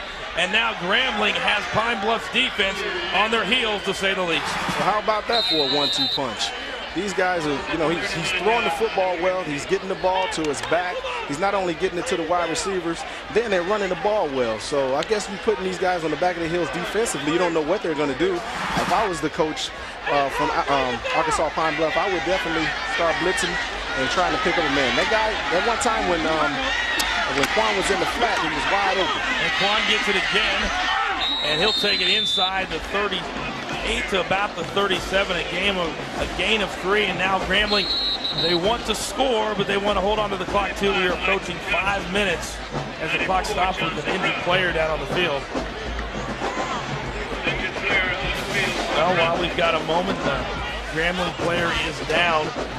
Your college fantasy is finally a reality. CSTV, Fantasy College Football presented by Citi, offers an exciting format that is unique to the college game. Create your own league and invite your friends to play, or join a public league and test your skills against other fans. Play for free at CSTV.com. Well, we have a player hurt down on the football field, and everybody's rushing out to make sure he's okay. We'll see right here. You see Abquan going and now just rolling. Oh, wow. Well, you hate to see plays like that. You know, it's very unfortunate. You can't do anything about it. Guys are running. But guys tend to fall on your legs all the time when you're on a pile-up. But when a guy falls on the back of your leg and you're not, you know, and you're engaged in a block, it's kind of hard. It's very hard to actually see the running back fall on your leg. So that's what actually occurred. Number 68, Tommy Durrell, you can see attempting to get off the field, and 5'11", 320 pounds. He's a big boy, and you get rolled up from behind, like you said, very, very dangerous, and you can't see the running back coming. And thank goodness he is up on his feet, and he is off the field, so we continue on. 5:04, the clock put back into motion. Second down and 8 at the Pine-Bluff 37-yard line. Grambling State trying to milk this thing away and escape Pine-Bluff with a very deserved victory. Now Bruce Eugene, he calls his own name, and oh, what a beautiful play right there. He's going to be dragged down at the line of scrimmage. And a gain of, a loss of about 1. Number 94, Chauncey Brown on the play. And now again, we've talked about it for the last quarter. Another big third down play for Grambling. Pine-Bluff desperately needs a stop. Well, the clock is running. You got 4 minutes, 20 seconds left on the clock. You wonder what Alpine is going to do. I said Alpine, listen to me. Arkansas Pine-Bluff is going to do in this situation. It's a big third down. It's a big third down. You're all good. Oh, here we go, third down and 9. Exactly. Eugene now is going to roll to his left. He's got a man open out there. That's Henry Tolbert. He breaks a couple of tackles down. He continues to run. What in the world is he doing? But he's still on his feet. Tolbert to the outside, and now he is taken down there at the 35, but there are flags all over the field. So we're going to have to sort this one out. If nothing else, it was exciting. I'll tell you what, it was like you turned on the lights and the roaches started scattering. This guy, I mean, he goes to the left, he catches the ball, he starts to run up the football field, missed tackle here by the defenders, but then he takes off, I mean, literally vertically in the backfield about 15 yards and try to make something happen. Well, Henry Tolbert, and then runs up the back of Eugene's leg. And thank goodness Eugene is up, and Eugene has taken a couple of shots to those knees as well. We'll see what the call is. Well, it's going to be in a legal man downfield. It's going to be a legal lineman downfield, but they declined the penalty because the result of the play was not enough for the first down. It was short by about 7 yards, so it's going to be 4th down and 9. Looks like we got 4th and 9 to go. Well, and Grambling's going to go for it. Wow, very interesting. I wonder if they're going to try to get these guys to do what happened to them earlier, jump off sides, try to get a couple more yards. Well, we'll see. Well, right now there's going to be a timeout on the field. Grambling State takes a timeout. They want to talk about it. It's a big 4th down decision. 3:43 to go here in the 4th quarter. Grambling holding on to a 3-point lead. Why is Sirius the choice in satellite radio? It feels like you get every song ever made. Rock, pop, hip-hop, no commercials. We get a ton of music, no commercials. It's comedy, no bleeps. You know what I'm saying? If it involves a uniform, a stick, a ball, bang, it's right in there. Bang, NFL is in there. It's the best thing I ever put in my car. Next to him. It's flat out better than regular radio. It's more than just radio. It's Sirius satellite radio. Right now, get a Sirius satellite radio for just $49.95. America's favorite home gym is more affordable than ever. Now you can get the all-new Bowflex Extreme for just $19 a month. Call the number on your screen for a free DVD or video and check it out. Bowflex's Power Rod technology delivers results. Powerful arms, defined legs, a stronger chest, and a toned, sexy core. And owning a Bowflex home gym is so affordable. Great results are easy with a new Extreme. All it takes is one simple workout, 20 minutes a day, 3 times a week, to get in the best shape of your life. The Extreme is built so well that we back it with an unrivaled 7-year warranty. And so effective, it comes with Bowflex's 100% satisfaction guarantee. Through this special offer, you can own one with no money down and just $19 per month. You can't get this Bowflex deal anywhere else. Call us for a free DVD or video, or visit us online and find out how to get your Bowflex for just $19 a month today.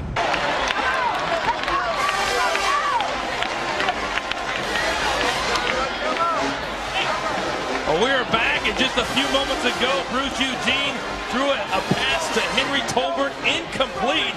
He threw it into the ground, and Pine-Bluff a huge stop on 4th down. And now with 3:39 to go here in the 4th quarter, Pine-Bluff will take over. What a huge stop by the Golden Lions. With 3 minutes and 39 seconds left, you wonder if they're going to run the football down, try to have a little bit more ball control. But it looks like they're changing the offense up a little bit. Now they're coming out with 4 wides. Well, they're going to go with the spread. John Pierce behind center. Keep in mind, John Heflin, a very good field goal kicker for the Golden Lions. Now, Grambling brings 6 guys, all kinds of pressure. But Pierce has a man open, and he finds him out at the 44. And that was his wide receiver. Oh, well, Kerry Washington would hold the phone. There is a flag in the backfield. It's going to be holding on Pine-Bluff. And wow, not a time to have that call for Pine-Bluff. Well, I'll tell you, Jason Hatcher was getting up the football field and was trying to get to the quarterback, but it looked like they were tugging and holding on his jersey, and that's why you got the holding penalty. Very unfortunate call at that time, because that was a great play by John Pierce, rolling out to his left and making a great connection with the receiver. We have holding on the offense, number 67, 10-yard penalty from the previous spot. We're going to replay 1st down. Please reset the game clock to 3 minutes and 27 seconds. Tafaris Cockrell is the man guilty of the hold, and those become even more magnified now with needing to get at least a field goal to send this thing to overtime. And right now, they're setting the shotgun with 4 wide receivers, 1 back in the backfield, which is Mickey D. And now a 2nd down and a long way to go for Pine-Bluff. Actually, 1st down and 20, and now he's got a man wide open over the middle. Oh, a beautiful defended play by Dimitri Carr. Pierce had his wide receiver Washington over the middle. If he would have completed that pass, all kinds of running room. Let's take a look at it one more time. Dimitri Carr, what a huge play in the middle of the field. Well, he throws a dart. You got to really, in that particular time, you got to almost like a basketball shot, throw a little rainbow shot right over the middle of the field. The guy was wide open. Ain't no telling what he would have done if he would have caught the ball, because all the defenders were all the way down the football field by the 20-yard line. Yeah, a little touch might have helped if you could have just dinked it over and just kind of dropped it in there. Maybe that would have been the measure of the day for that pass. Right now, 2nd down and 20 at their own 25 for Pine-Bluff. 4 wideouts for Pierce. Now, all kinds of pressure. They are bringing the house, and Pierce just throws it down the left side. He had a man out there, but overthrew his receiver, intended for Myron Jefferson, and that's going to bring up a 3rd down and 20. The only good thing in this at this point for Pine-Bluff is that they still have all 3 timeouts left. So even if they don't pick up the 1st down here, they can still punt it away and still get the ball back. What I find very interesting is the fact that these guys are panicking right now and they're throwing the football. Go back to the basics. Go back to what you was doing to drive the ball down the football field. Not on 3rd down and 20. I'm talking about early on in the 1st down and the 2nd down. If they run the ball on 3rd 20, they might get booed out of the stadium. Oh, well, now look at this. A huge error. A huge error for Pine-Bluff. They're going to have to spend a timeout right here. Oh, not something they wanted to do on 3rd down and 20. Can they get it done? We'll find out. We got to take a break. We'll be back on CSTV.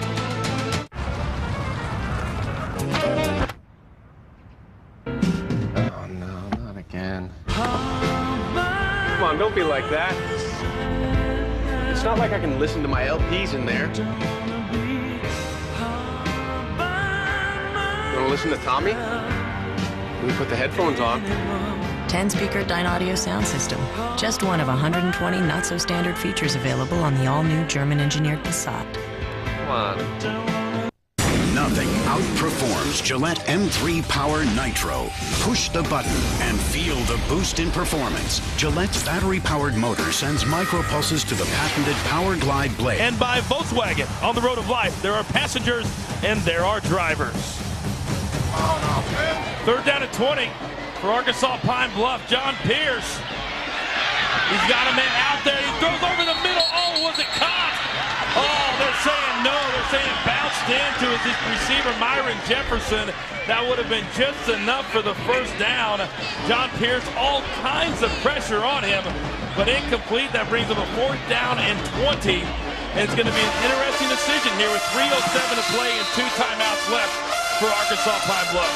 Yeah, as you can see, the ball clearly hits the ground. The receiver tried to baseball catch it with his body, and the ref actually saw it. Great call by the ref. Well, they're going to go for it. They're going to go for it, Ray, with 2 timeouts remaining, 3:07.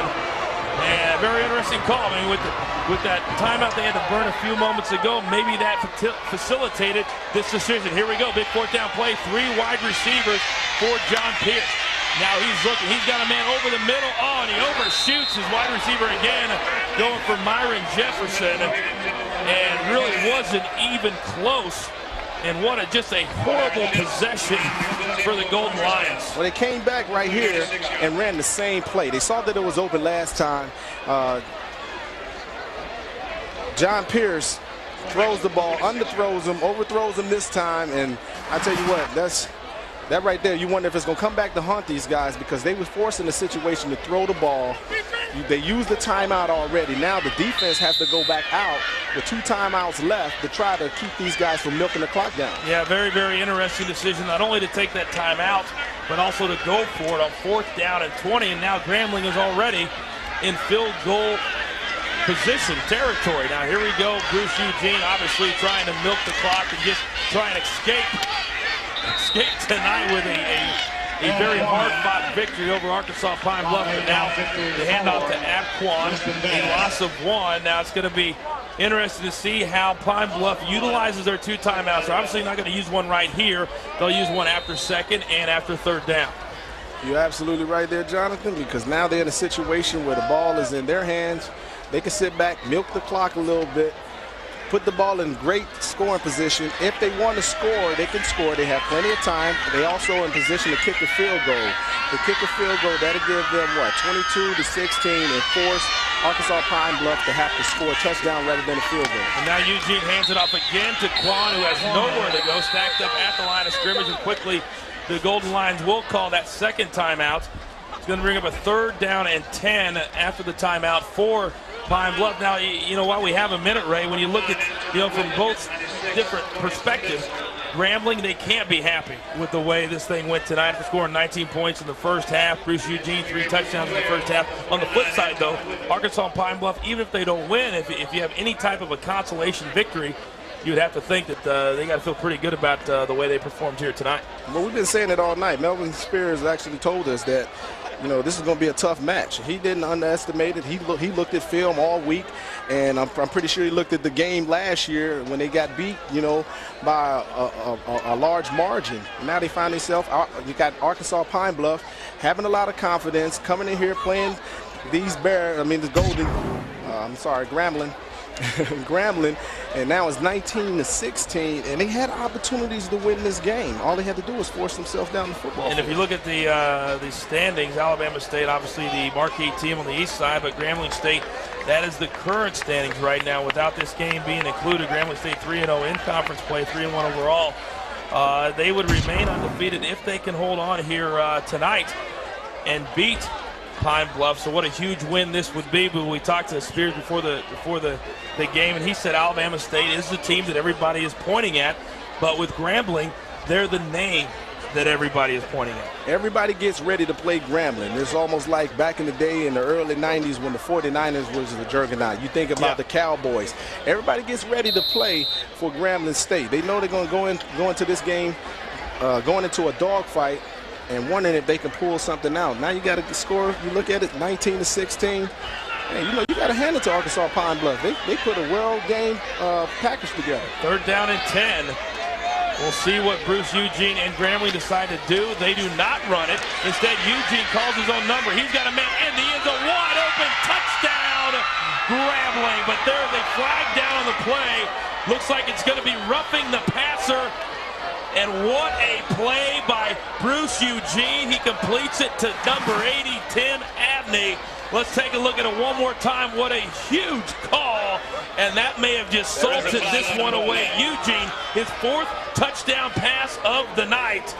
And well, that just goes to show you how good Eugene is. Look, he rolls to his left, throws a nice off-balance pass in the end zone. And a very gutsy call, because in a situation like this, you can easily throw an interception instead of just running the ball and try to run the clock down. They had enough faith in Eugene to get the job done, and that's what he did. Well, that's what happens when you have an All-American quarterback at your disposal. You can make calls like that. The quarterback can make plays like that, and just like that, this stadium is emptying out in a hurry. And whatever life was left in the Arkansas Pine-Bluff football team has just been sucked out by the right arm of Bruce Eugene. I tell you what, you got to hand it to Coach Forte. These guys came in ready to play. It was a very close game. The score can't really tell itself right now. It's 25-16, soon to be maybe 26-16. Arkansas Pine-Bluff came ready to play. You got to take your hats off to them, but almost ain't good enough. Almost not good enough. I don't think we saw that. Now flags are flying. There's, and you look at it, and Bruce Eugene moving up that list now, 4th all-time in SWAC touchdown passing leaders. Not going to catch Willie Totten, but Bruce Eugene obviously will catch Robert Kent and has an outside chance at catching the great Steve McNair. Well, I'll tell you what, not all great quarterbacks come out and play one heck of a game. Yeah, this is a very average game for Eugene, but he came out, he stayed poised. He had 1 turnover in this game, 1 INT, but for the most part, 4 touchdowns compared to 1 INT. I'll take that any day. Well, Coach Melvin Spears, I guarantee you, he'll be the first one to tell you that he was expecting a dogfight. He got a dogfight, and sometimes it's not about how pretty you play, about getting that W and moving on, and that's exactly what Grambling State appears to have accomplished here tonight. Of course, we still got 2:08 remaining here in the 4th quarter, and stranger things have happened. Miracles have happened. I wonder what kind of miracle can happen here tonight. 26-16, you're absolutely right. The only thing that can happen is Grambling kicked the ball down. They have to squib the ball. I can see that from the penalty, they're now placing the ball at the 50-yard line.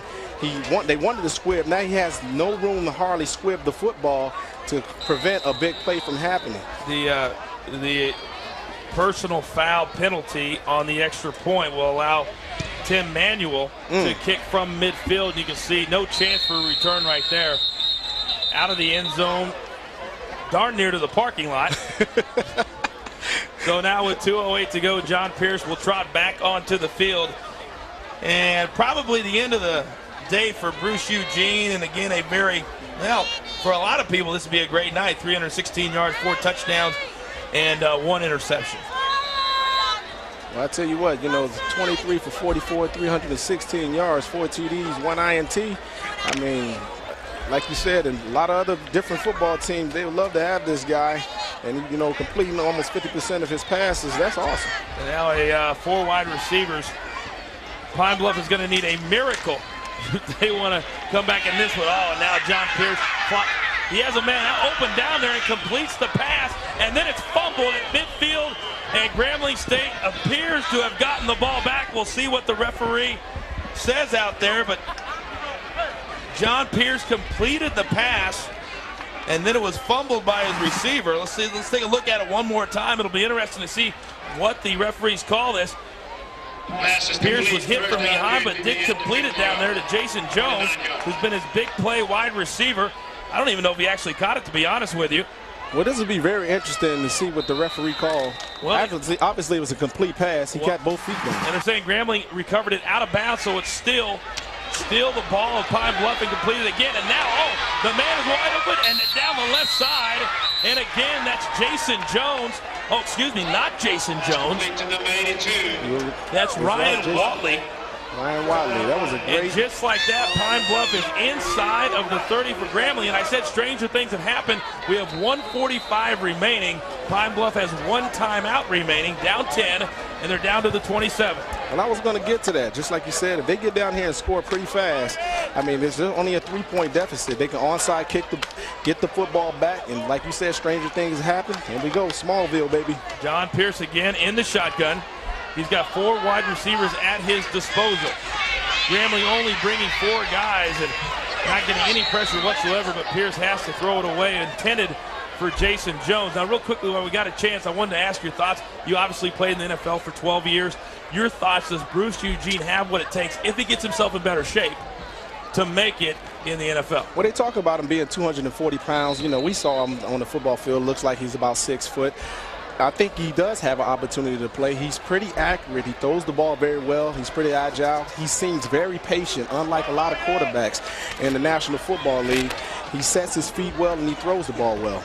Well, here we go, 2nd down at 10. We'll get back to that in just a second. Again, only bringing 4 guys. John Pierce looking over the middle. He has a guy out there, but into double coverage and defended very, very well by Marcus Ben of Grambling. That's why they made him a defensive back.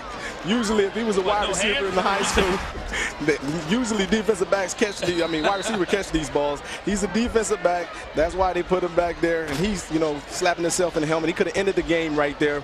The ball was thrown right in between the numbers, and actually hit him in the hands, and he didn't catch the ball. 3rd down and 10 now. 1:34 remaining here in the 4th quarter.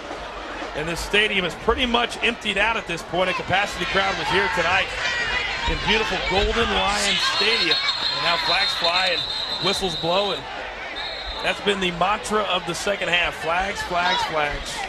Well, the place was full. Now it's empty. And you wonder why when the game is still kind of close with 1 minute and 32 seconds left. I think that that last touchdown really took the sails.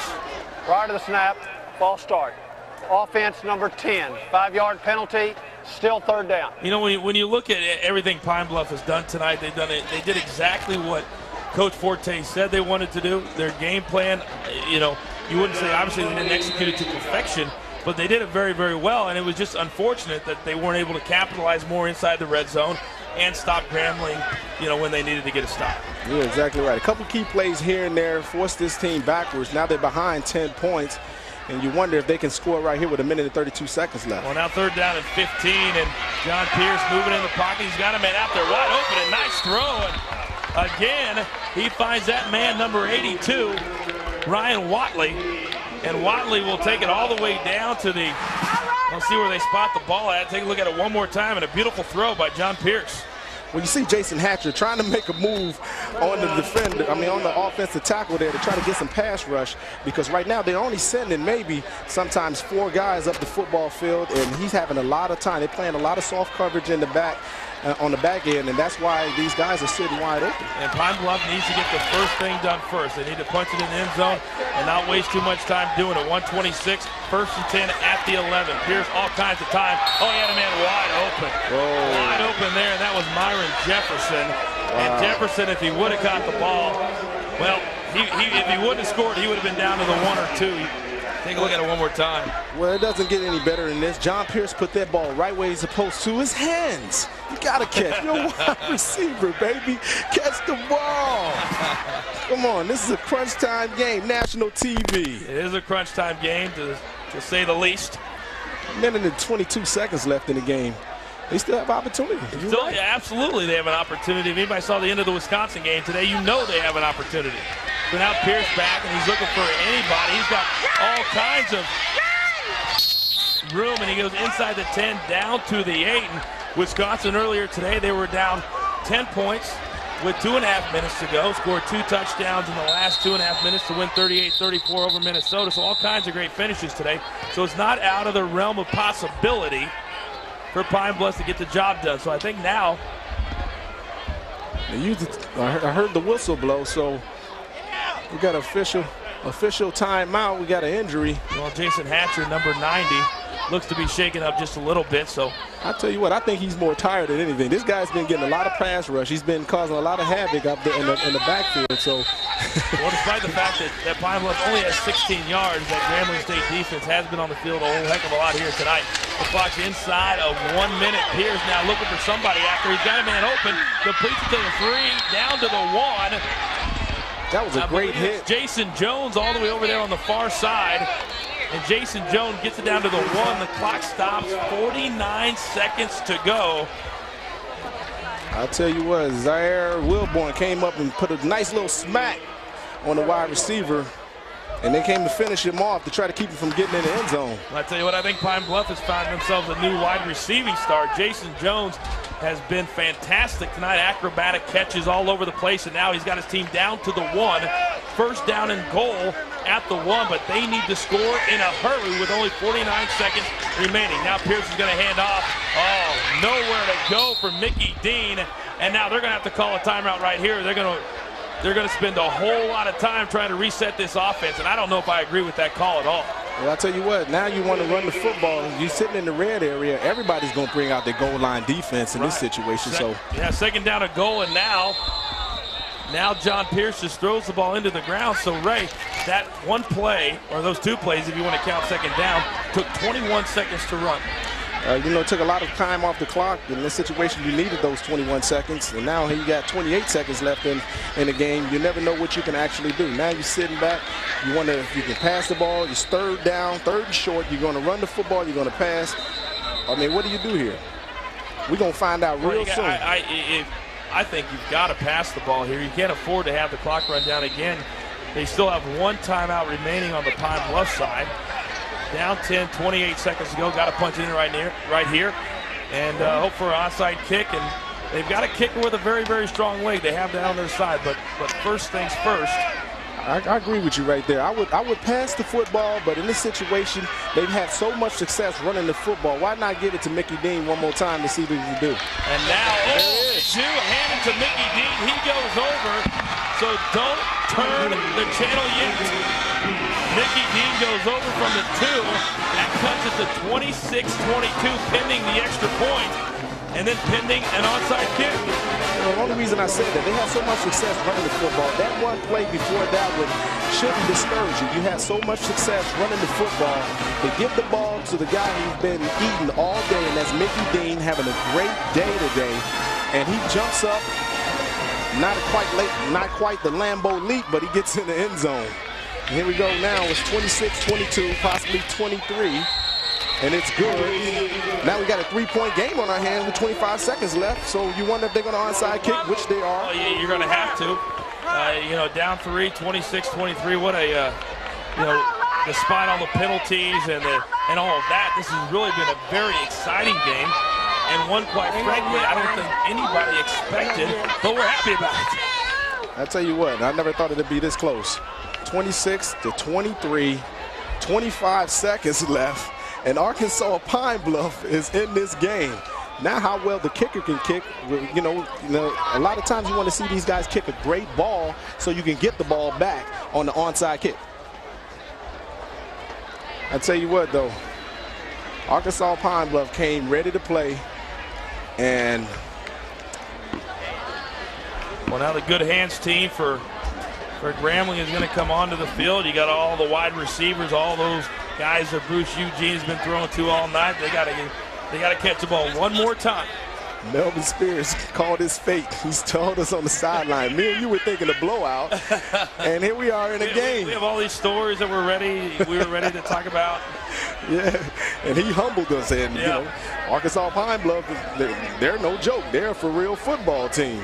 Okay, here we go. Now, Grambling has 7 guys on this side of the field. John Heflin will hope to get that one big bounce, and he has it up there. Ground! Look at this! It's on the ground, and Arkansas Pine-Bluff, it looks like they've recovered. It looks like Arkansas Pine-Bluff has recovered, but there's also a flag down on the field. Well, the flag is on the field. Jason Jones has come out with the ball, but there is a flag down on the field, so let's see what that one is, and holy cow. Almost a huge mistake by Grambling. If this is a flag on the football field, you wonder if it's offsides by Arkansas Pine-Bluff. This would be a very interesting call. Well, it's in that area that you would think that's what it is. It was thrown by the side judge. Wow, they're taking the ball back. We have offsides on the kicking team. 5-yard penalty, re-kick. Sure enough. Arkansas Pine-Bluff, if you can believe it, recovers the onside kick, but there was offsides. And can anything else go wrong when it comes to penalties for the Golden Lions? Now John Heflin is coming to The sad part is you normally have your best hands guys on the onside kick on the offensive side, and they end up dropping the ball, giving Arkansas Pine-Bluff an opportunity, but the offsides killed it. That murdered it. Here we are talking about a miracle waiting to happen, and a play like that happens. Man, it's very unfortunate. Now they have another shot. Now John Heflin now again has it up there, and this time it's recovered by Grambling. Good hands, Henry Tolbert. And that should just about do it. Well, let's take a look at the VW drive of the game, brought to you by Volkswagen. And it was that drive that was right at the beginning of the game, 98 yards, and really set the tone for Grambling here tonight. Yeah, Bruce Eugene had a heck of a day. You know, very average day for himself. He wanted to score 6 touchdowns, but here he is throwing, he threw 4 touchdowns. Not too shabby. Not too shabby. That 98-yard drive, the capped by a Landry Carter 28-yard touchdown, our VW drive of the game. And Bruce Eugene, 4 touchdowns here tonight, the victory formation. And Grambling State, a lot tougher than they thought it would be, and I think anybody thought it would be, but what a very, very good college football game this was tonight. And that's going to do it. A hard-fought victory for the Grambling State Tigers. Heartbreak Hotel for Arkansas Pine-Bluff. They moved to 1-5. Grambling State moves to 4-1 and 4-0 here in the SWAC. We'll be back to wrap things up. This is Football Nation on CSTV. Continue to shake hands after a hard-fought SWAC game tonight. Grambling State 26 over Arkansas Pine-Bluff 23. Ray Buchanan, your final thoughts, my friend. Well, you hate to lose like this. I mean, it was a hard-fought game by Arkansas Pine-Bluff. Maurice Forte had these guys ready to play. Eugene was the man, of course. Of course, this is my first time having an opportunity to see him play. He do have the capabilities and have the potential to play in the next level. We'll see how he fares out when it comes to dropping weight. 220 pounds will probably be a little bit more efficient than 240. Yeah. But I think he's a great player, and he has the opportunity to make it in the National Football League. Well, keep your eyes on Bruce Eugene. Well, folks, our final score once again, Grambling State 26, Arkansas Pine-Bluff 23. For Ray Buchanan and our entire CSTV crew, I am Jonathan Coachman. For more, log on to CSTV.com. The ultimate destination for scores, news, highlights, and analysis. This has been a presentation of CSTV, college sports television, #1 in college sports. So long from Golden Lion Stadium in Pine Bluff, Arkansas. Right now, we send you to Game Checker Live with Greg Amsinger and Jesse Palmer. Guys, take it away.